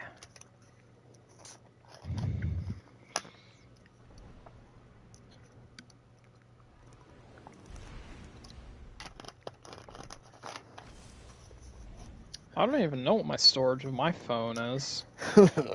I have too much right now. Or I should say, I don't have enough right now. If you don't have enough, you just buy an SD card. We must locate it. I thought your raiding days were over, Mithrats. There are many things such wealth can do for the Elixni people. No, there's nothing in this. I'm trying to think. I've already got I'm just gonna mostly talk about Friday evening. I've already got the plates and napkins already. I'm not really gonna change up the games as much because I don't feel like changing up as much. So that we don't have to. If I have to grab a brand new game, I don't have to worry about going to the office, exchanging that game, and then rather than just having the game and just explaining to Andrew how to play it when we played it, like, say, like last week. It'd be fair enough. Mm-hmm.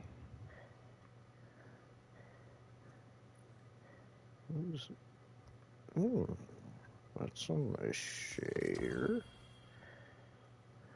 Ah, man. Cold Heart.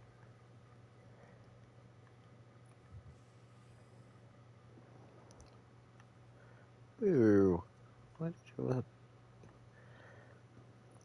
Abyss Walker?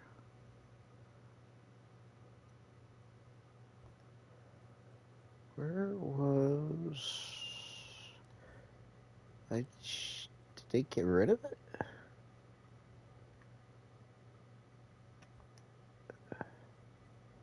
Oh no, did they get rid of the Fortnite one?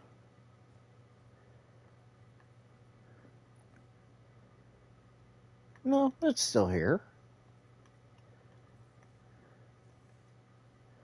What does it say? Did they get rid of the Fortnite class armor? That would be upsetting if they did.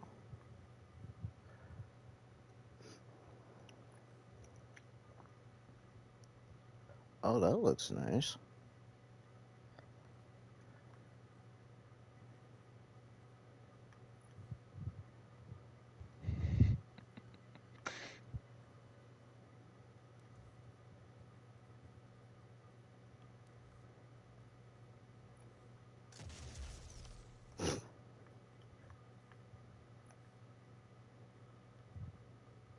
If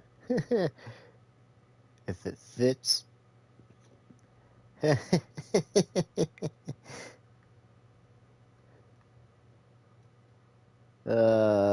should look at the stream for a second. That's funny.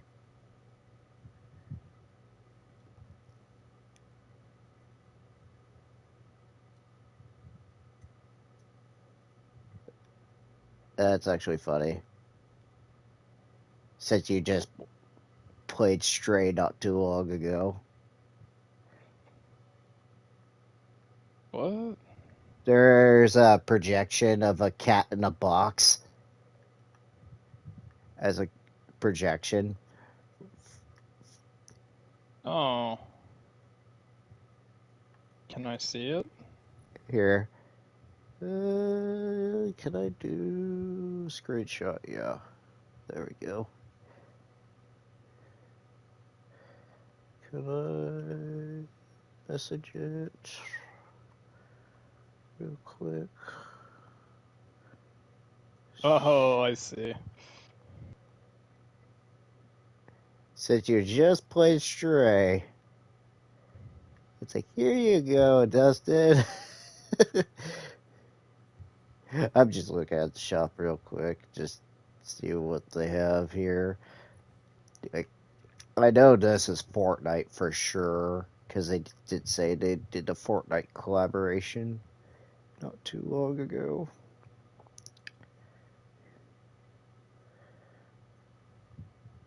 Because I know that's a skin.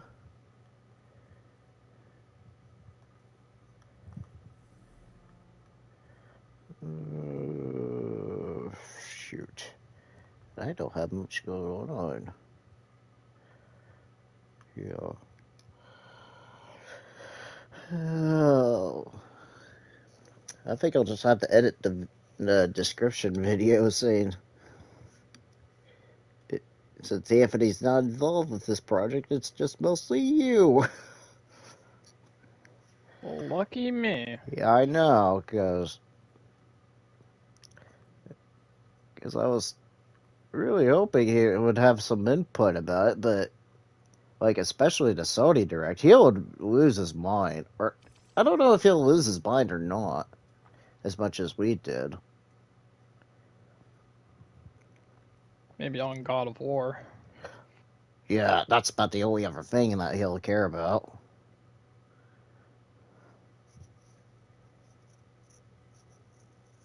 I'm gonna have Wait. to watch that trailer another 10 times.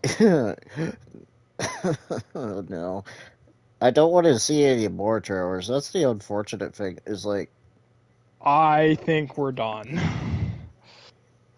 yeah, we're done with any more story related trailers till November, or any, like, this. I call this one the last one. We don't need any more. Oh, there is something I forgot to talk about. How good that controller looks, though. I completely forgot about to talk about that. Pretty nice. It took Sony a while, but The getting some custom controllers now. Especially being as a God of War, it's like, could we have Spider-Man related, please? Oh, that would sell like hotcakes. It's like, here, we'll have like a red and white enlaced with like black or silver webbing on the controller. Yeah, you'd say that sell like hotcakes, alright. That's for sure. That would just be me. Either or the opposite effect. Have a Miles Morales one to have like just black and red and just white webbing over the controller. Yeah, man, do both. But that both of them will look really nice. I don't know if I would do Venom, just like black, white, and silver webbing.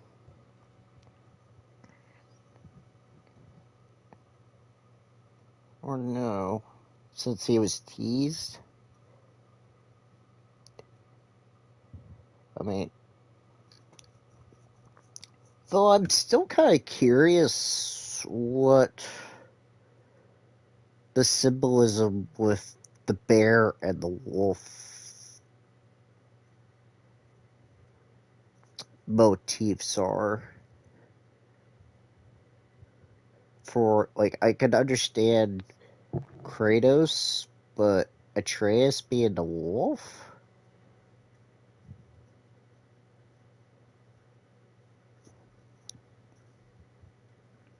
I think they've used that before. I don't know the symbolism, I should say, what that... Or don't understand the symbolism, what the bear and the fox mean, though. If that's the correct phrasing.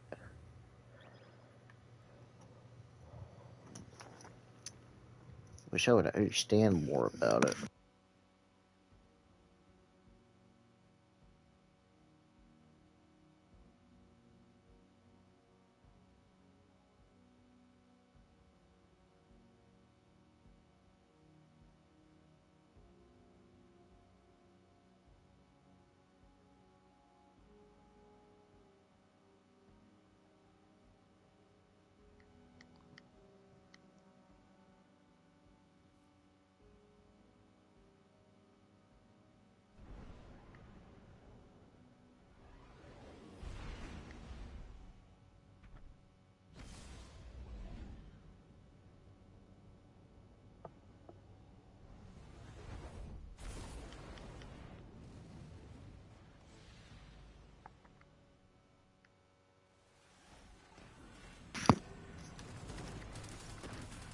What the... Why did you set me here?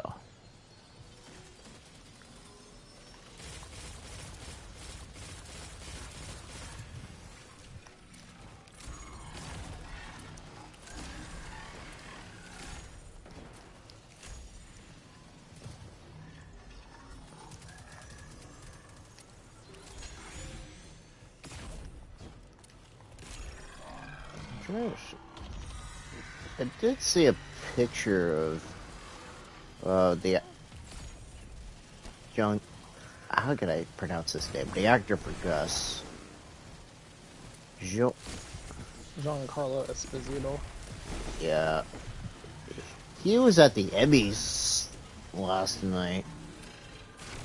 Oh, yeah. I did see a post on Twitter that he was down there last night. But who Better Call knows if... Saul got like 7 or 8 nominations and didn't win a single one. I thought I saw 40. No? Was that like... Something got 48 or something like... Or 42 or something nominations. Like, there was a ridiculous one.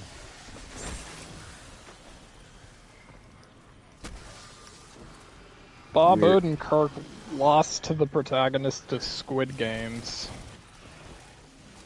Funny enough. I mean, I like Squid Games, but no, it wasn't even the best part about Squid Games. I need to watch Squid Games, unfortunately. I need to watch Cobra Kai. Well, I need to do, what is it, season 4 and season 5? Yeah, they just did season 5. So, or actually, maybe I've watched season 4, I just don't remember it too well. So, I kind of need to get back on track with it. Because since it's 1, 2, 3, and then most of the season are Cobra Kai. I don't know about 4. That's the only thing I don't know, if it's canon or not.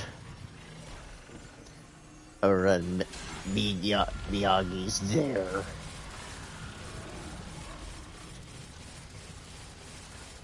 That's the...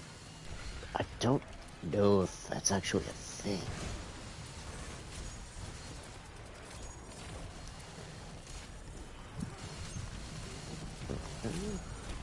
I did not know how to deal with this sentry. Please.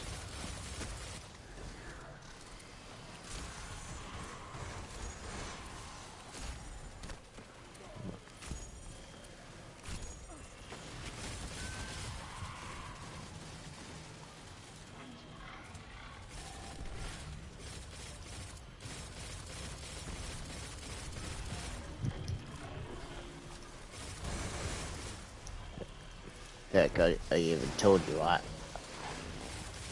Friday, I still need to get back into JoJo's Bizarre Adventure, because now...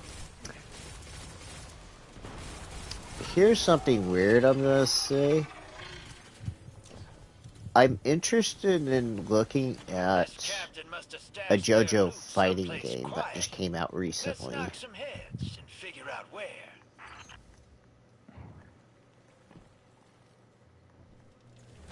And it contains most of 1, 2, 3, 4, 5, 6, 7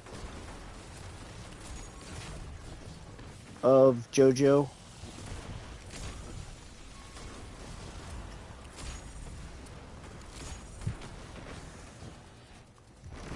As characters.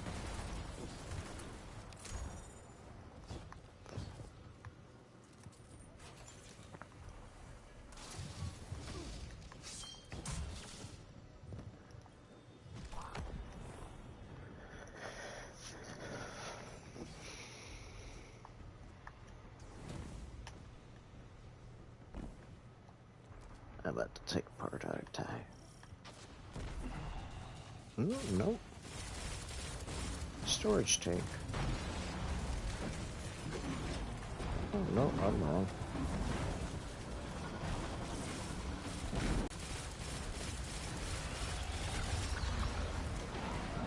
Of course I summon.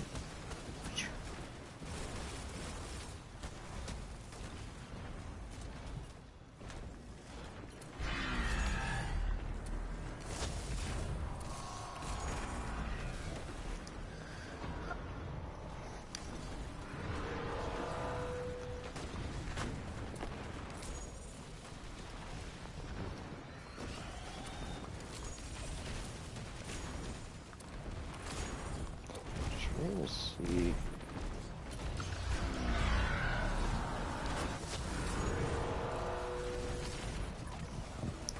I'll have to look on Twitter once I'm done. See if there's any other news to talk about.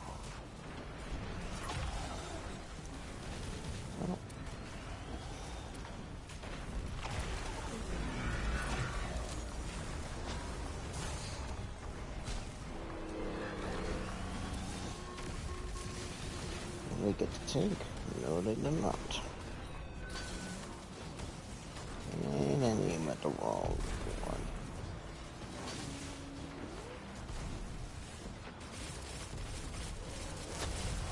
Come on.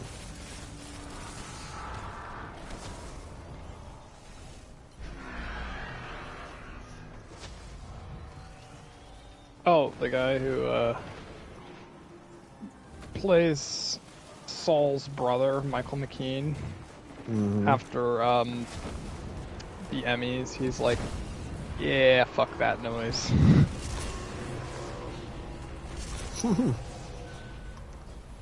I am so sick of award shows. Of course I say that, but if like the show I want wins, I'd be like, hell yeah! The Guardian don't run from Or a it's like,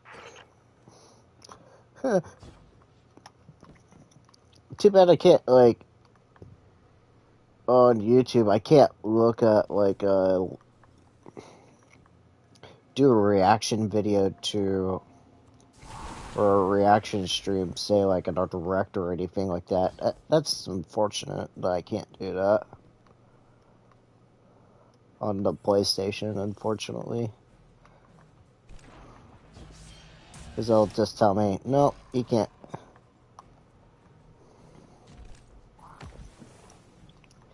You can't do that because you have to be in-game to do it, and that's not in-game.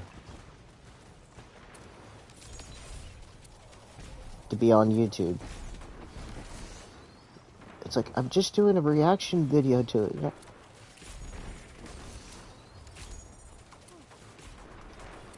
Of a certain video, not...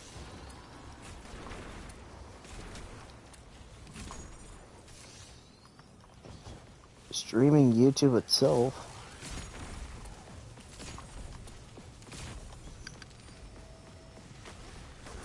Like, I can't do the Game Awards, because I'll just have to say, hey, I have to take a break, because I'm actually gonna set some time to watch the Game Awards and see what's going to happen. I'm going to force myself to skip this year.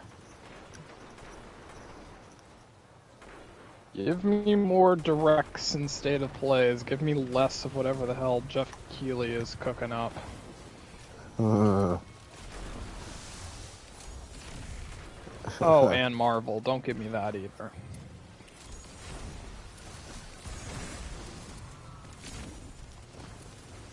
I could say, who knows what Jeff is gonna do this year, honestly. Because they'll just do multiple business deals to have them advertised during the show.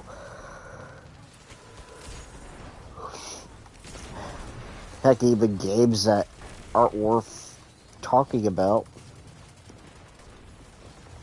Especially, like, from 2020.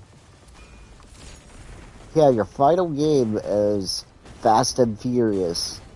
And it does terribly. And it's got the graphics of a PlayStation 2 game. What a dumpster fire.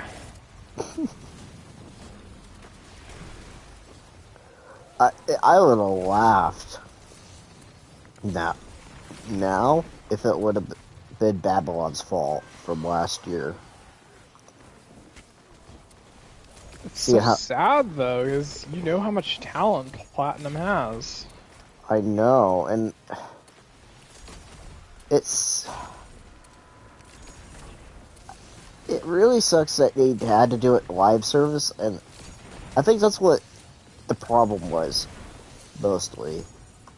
They decided to do it as a live service game instead of just doing it as, like, a co-op. Or...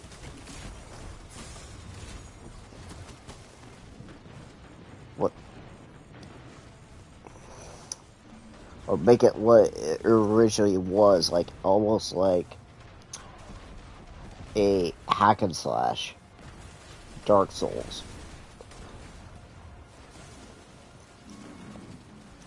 When you first looked at that concept trailer, you should have stuck with that instead of what they have now.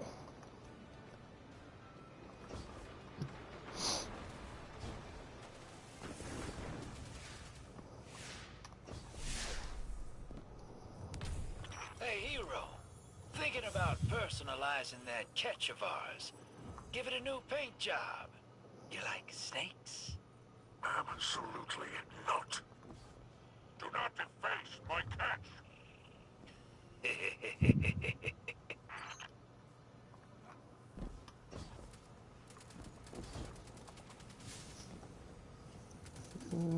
Let's see, let's take a stroll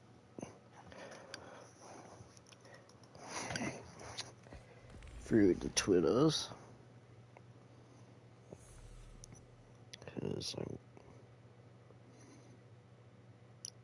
Oh, Inshin's coming on all platforms. So it's Like a Dragon Inshin's coming on all platforms.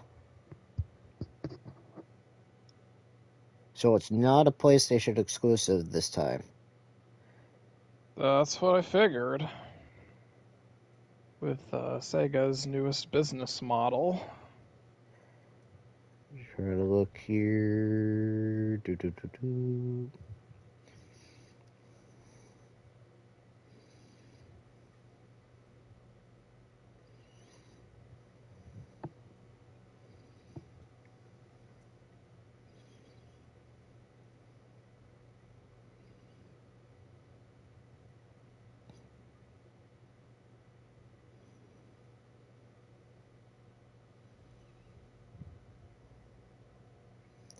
Oh, that Hogsmeade shop is at a PlayStation exclusive quest.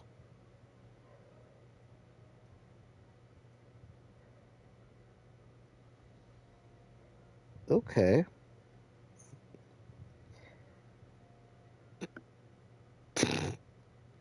Oh, that's good.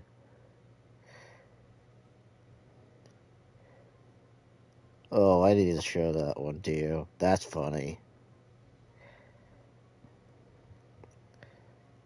That's good.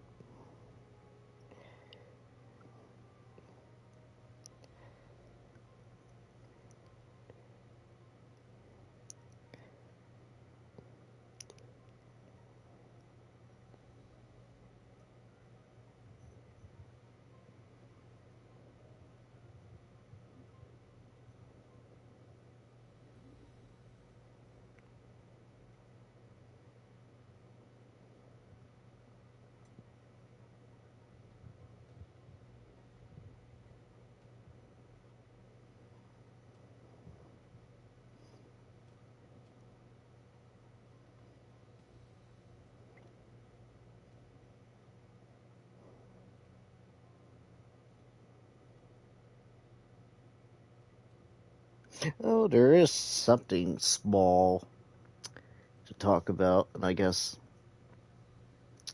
I did see it today, was that Discord is finally on Xbox, so are we one step closer to having PlayStation Discord on PlayStation since they've talked about it?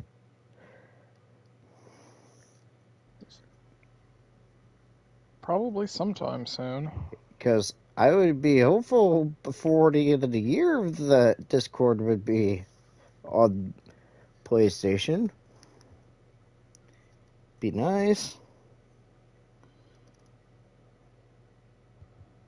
Trying to see if there was anything.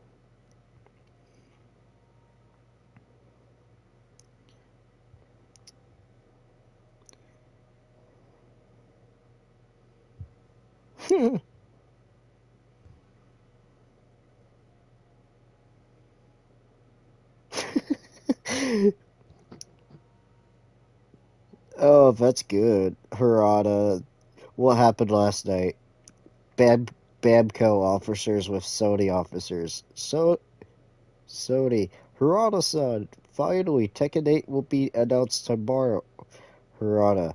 Yes, by the way, I lost a lottery purchase of PS5 many times, so I don't have a PS5. Everyone's like, what the? Nice, Harada. Nice. Is it not coming to PS5? It is. He's saying he doesn't have a PS5. Oh, I thought the joke was that they're not releasing the game on PS5 because he doesn't have one. He almost sounded like that, though. That would have been funny. Oh, that's clever, Harada. That's funny. And those people that don't know who Harada is, that's the main guy. Oh, Caleb, I just saw that on Twitter. The Splatoon thing. Very talented. Whoever did that, it's like, you have great taste, sir. You don't even know who that guy is, though, do you? No. That's from G Gundam, of all things. Oh, that's funny. I didn't think someone knew Gundam related at all, but that's funny. It's like, have you seen this man? It's a no. It's like, get gone with your day then. Oh, that's too funny. I'm trying to see. PlayStation exclusive. Yada yada yada. No one's freaking out about the state of play as much, unfortunately. Everybody's mostly on my Twitter is just like they're freaking out about the state or Nintendo Direct this morning. Like, there are some things, but we're just here to make memes about it. Just like it's the farming simulator Direct.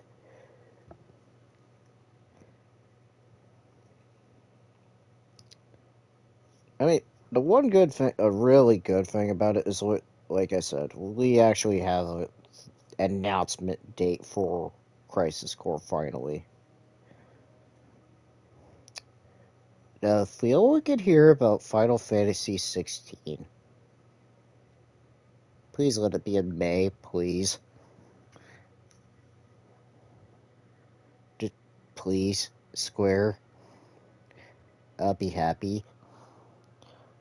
Especially if you landed on my birthday, and then I'll be really happy and say this is my birthday present this year.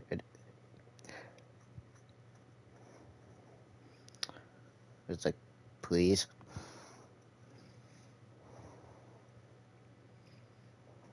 I actually need to put that on there in my...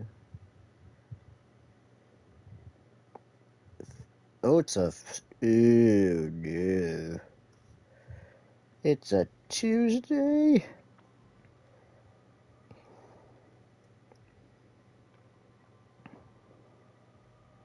Why does it have to be on a Tuesday of all things?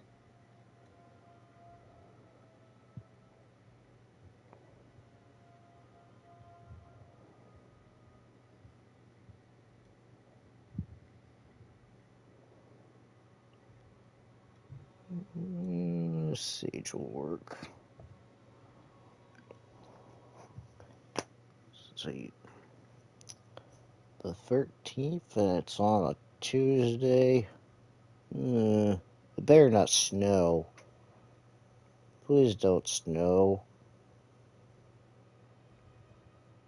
I don't want snow this year. I really don't.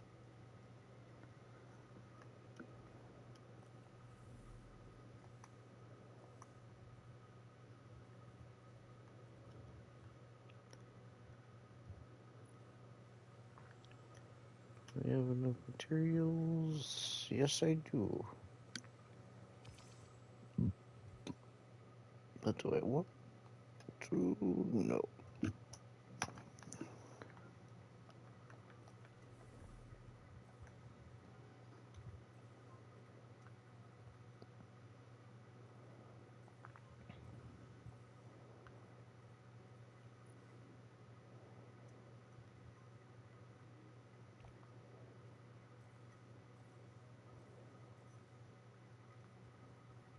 That pirate jig emote?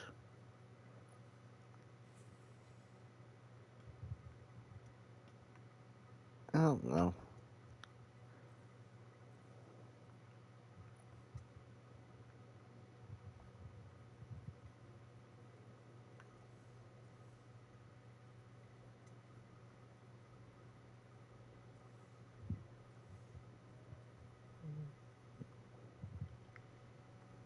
Bonus map fragment.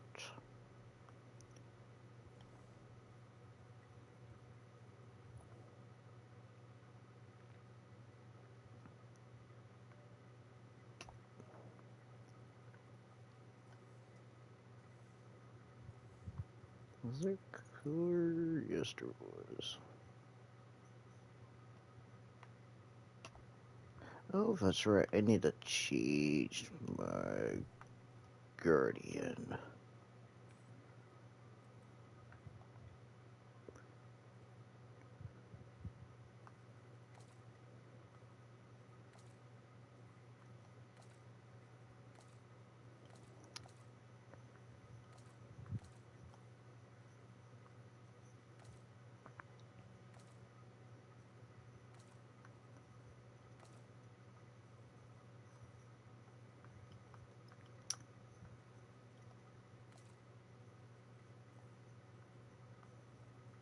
Where is it? There, I should have had a gold shader.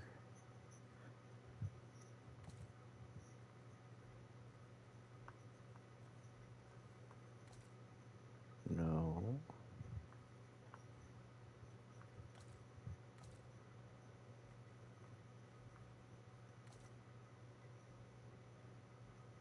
That kind of works.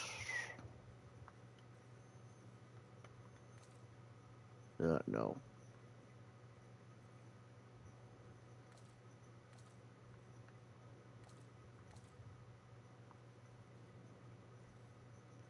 Wow, I don't have any gold shaders.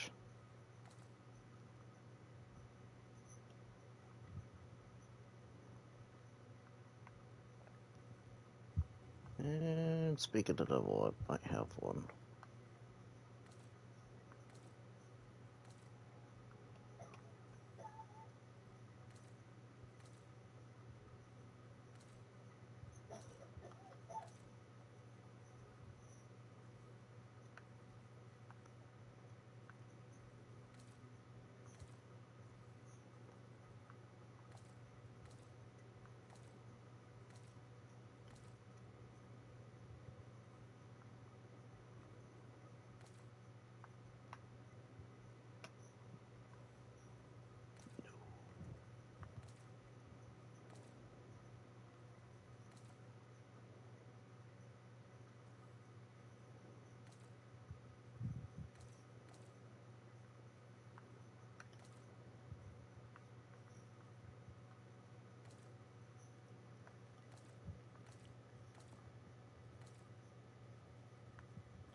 It's like I'll do it for what it stands for.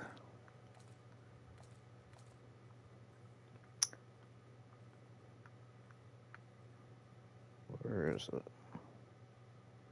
Yeah, that'll work.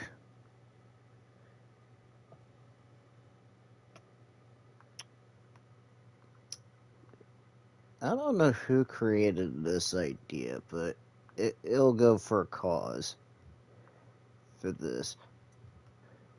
Someone said to use gold and like a gold color in Destiny 2 because it represent brain cancer awareness.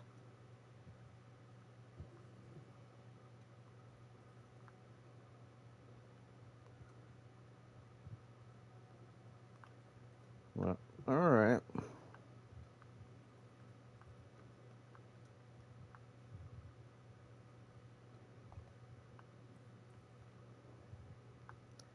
It's like, here we go. Here's a character in somewhat gold.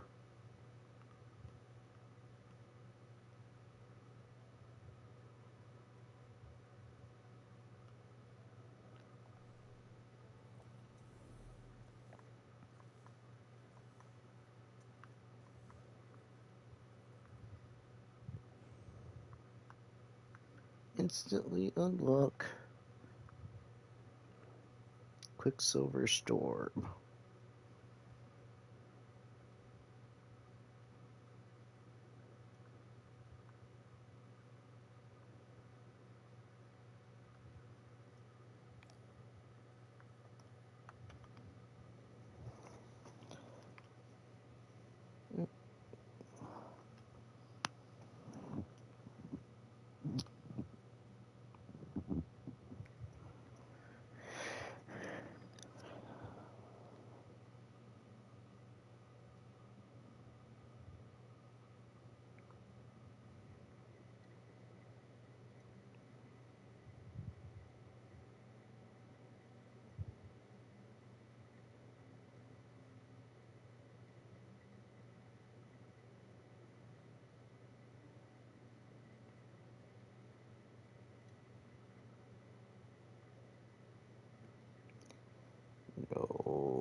What? How is that a rule? While calling Uno out, when you play your last card is a popular house rule. It is not required. Uno has spoken. What?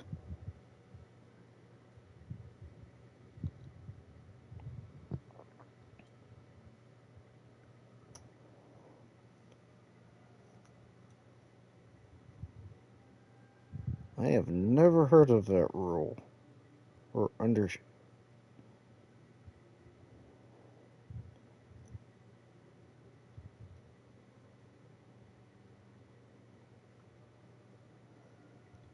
Where's that?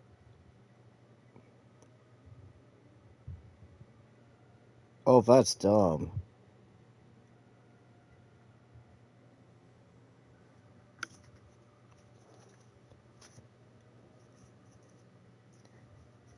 That just sounds dumb.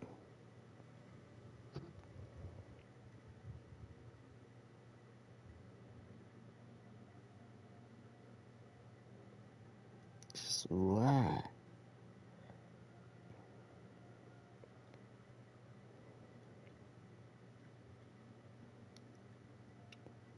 Huh. Well, thank you, good smile. Thanks for presenting me a Gojo 1/4 statue in my Twitter feed. For no apparent reason.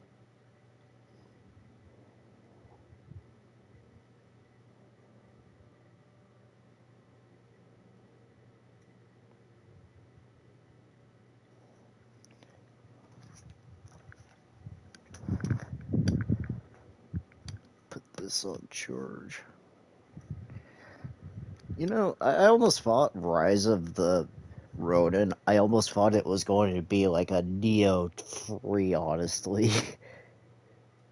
When I saw that. I'm like, That's true. I almost thought that was going to be the case, because they also do the Neo series. I'm like, wait a minute. Is this a And Neo? they've been doing that since before Ghost of Tsushima. Yeah, they have been, but it's almost like a Dark Souls game in a sense, too. Yeah. I don't know if that would be something that you'd be interested in too, since it was a thing a couple months ago. If you have it in your collection.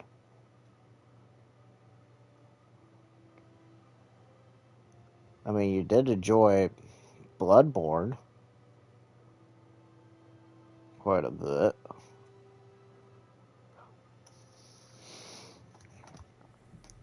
Yep, just waiting for that remaster. Remaster, or just like, here, you get a PC port. That's it.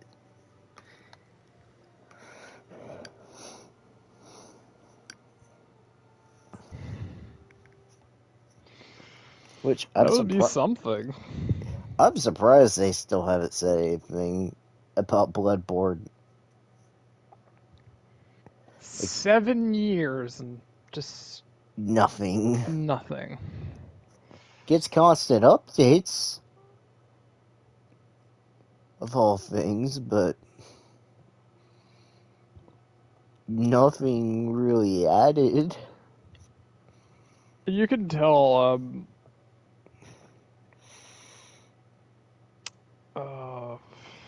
what's the developer again?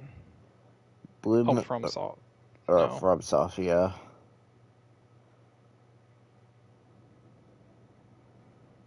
Or is it? No, it's not High Moon. Blue Point? Blue Point is a Demon Souls remake.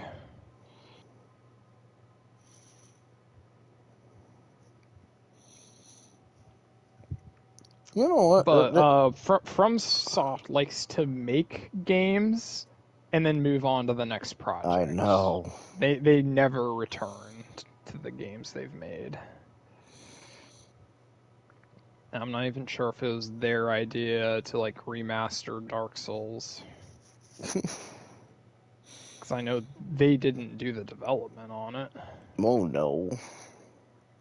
Because that would have been done from the ground up, because since it was a PS3 game, of all things.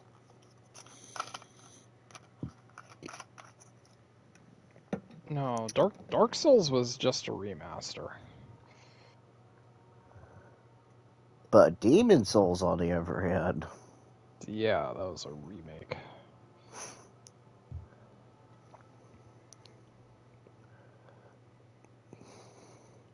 but I'm trying to think.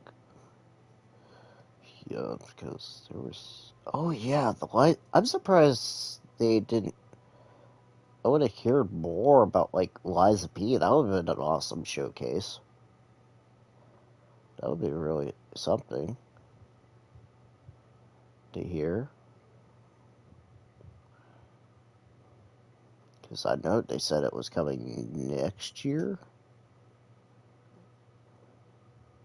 I think.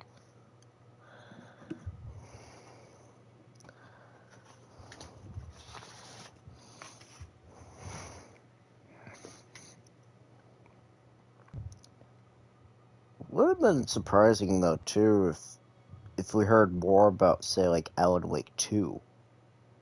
So I think that's also coming up next year too. Unless that's not ready yet. Since it was announced last year at Game Awards?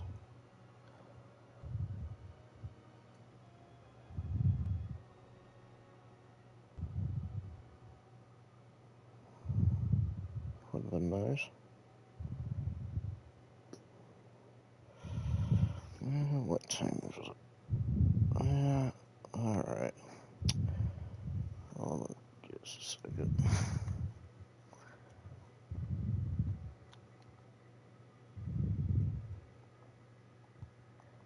Yeah, for a minute. I think that's about. I've had a lot of discussion tonight. This was a really good, let's just say, info dump today. Hopefully, we'll hear more tomorrow at the RGG Summit. So hopefully, we'll hear more news. Say like a Dragon Inshin, maybe some more tomorrow. So, because I think that's the last thing before the weekend, which is Tokyo Game Show. So we'll have more news about that. But I do apologize for switching games. I can't concentrate with Phantasy Star. I might have to change that up. I said I had it up next week, but I think I'm going to change it to Destiny 2. Just keep it Destiny 2 related. But tomorrow, you'll be seeing me play Persona 4 Arena tomorrow. So hopefully you guys will be in for that. So, but anyway, guys, I hope you guys have a great evening. And I will see you guys tomorrow. So, see ya.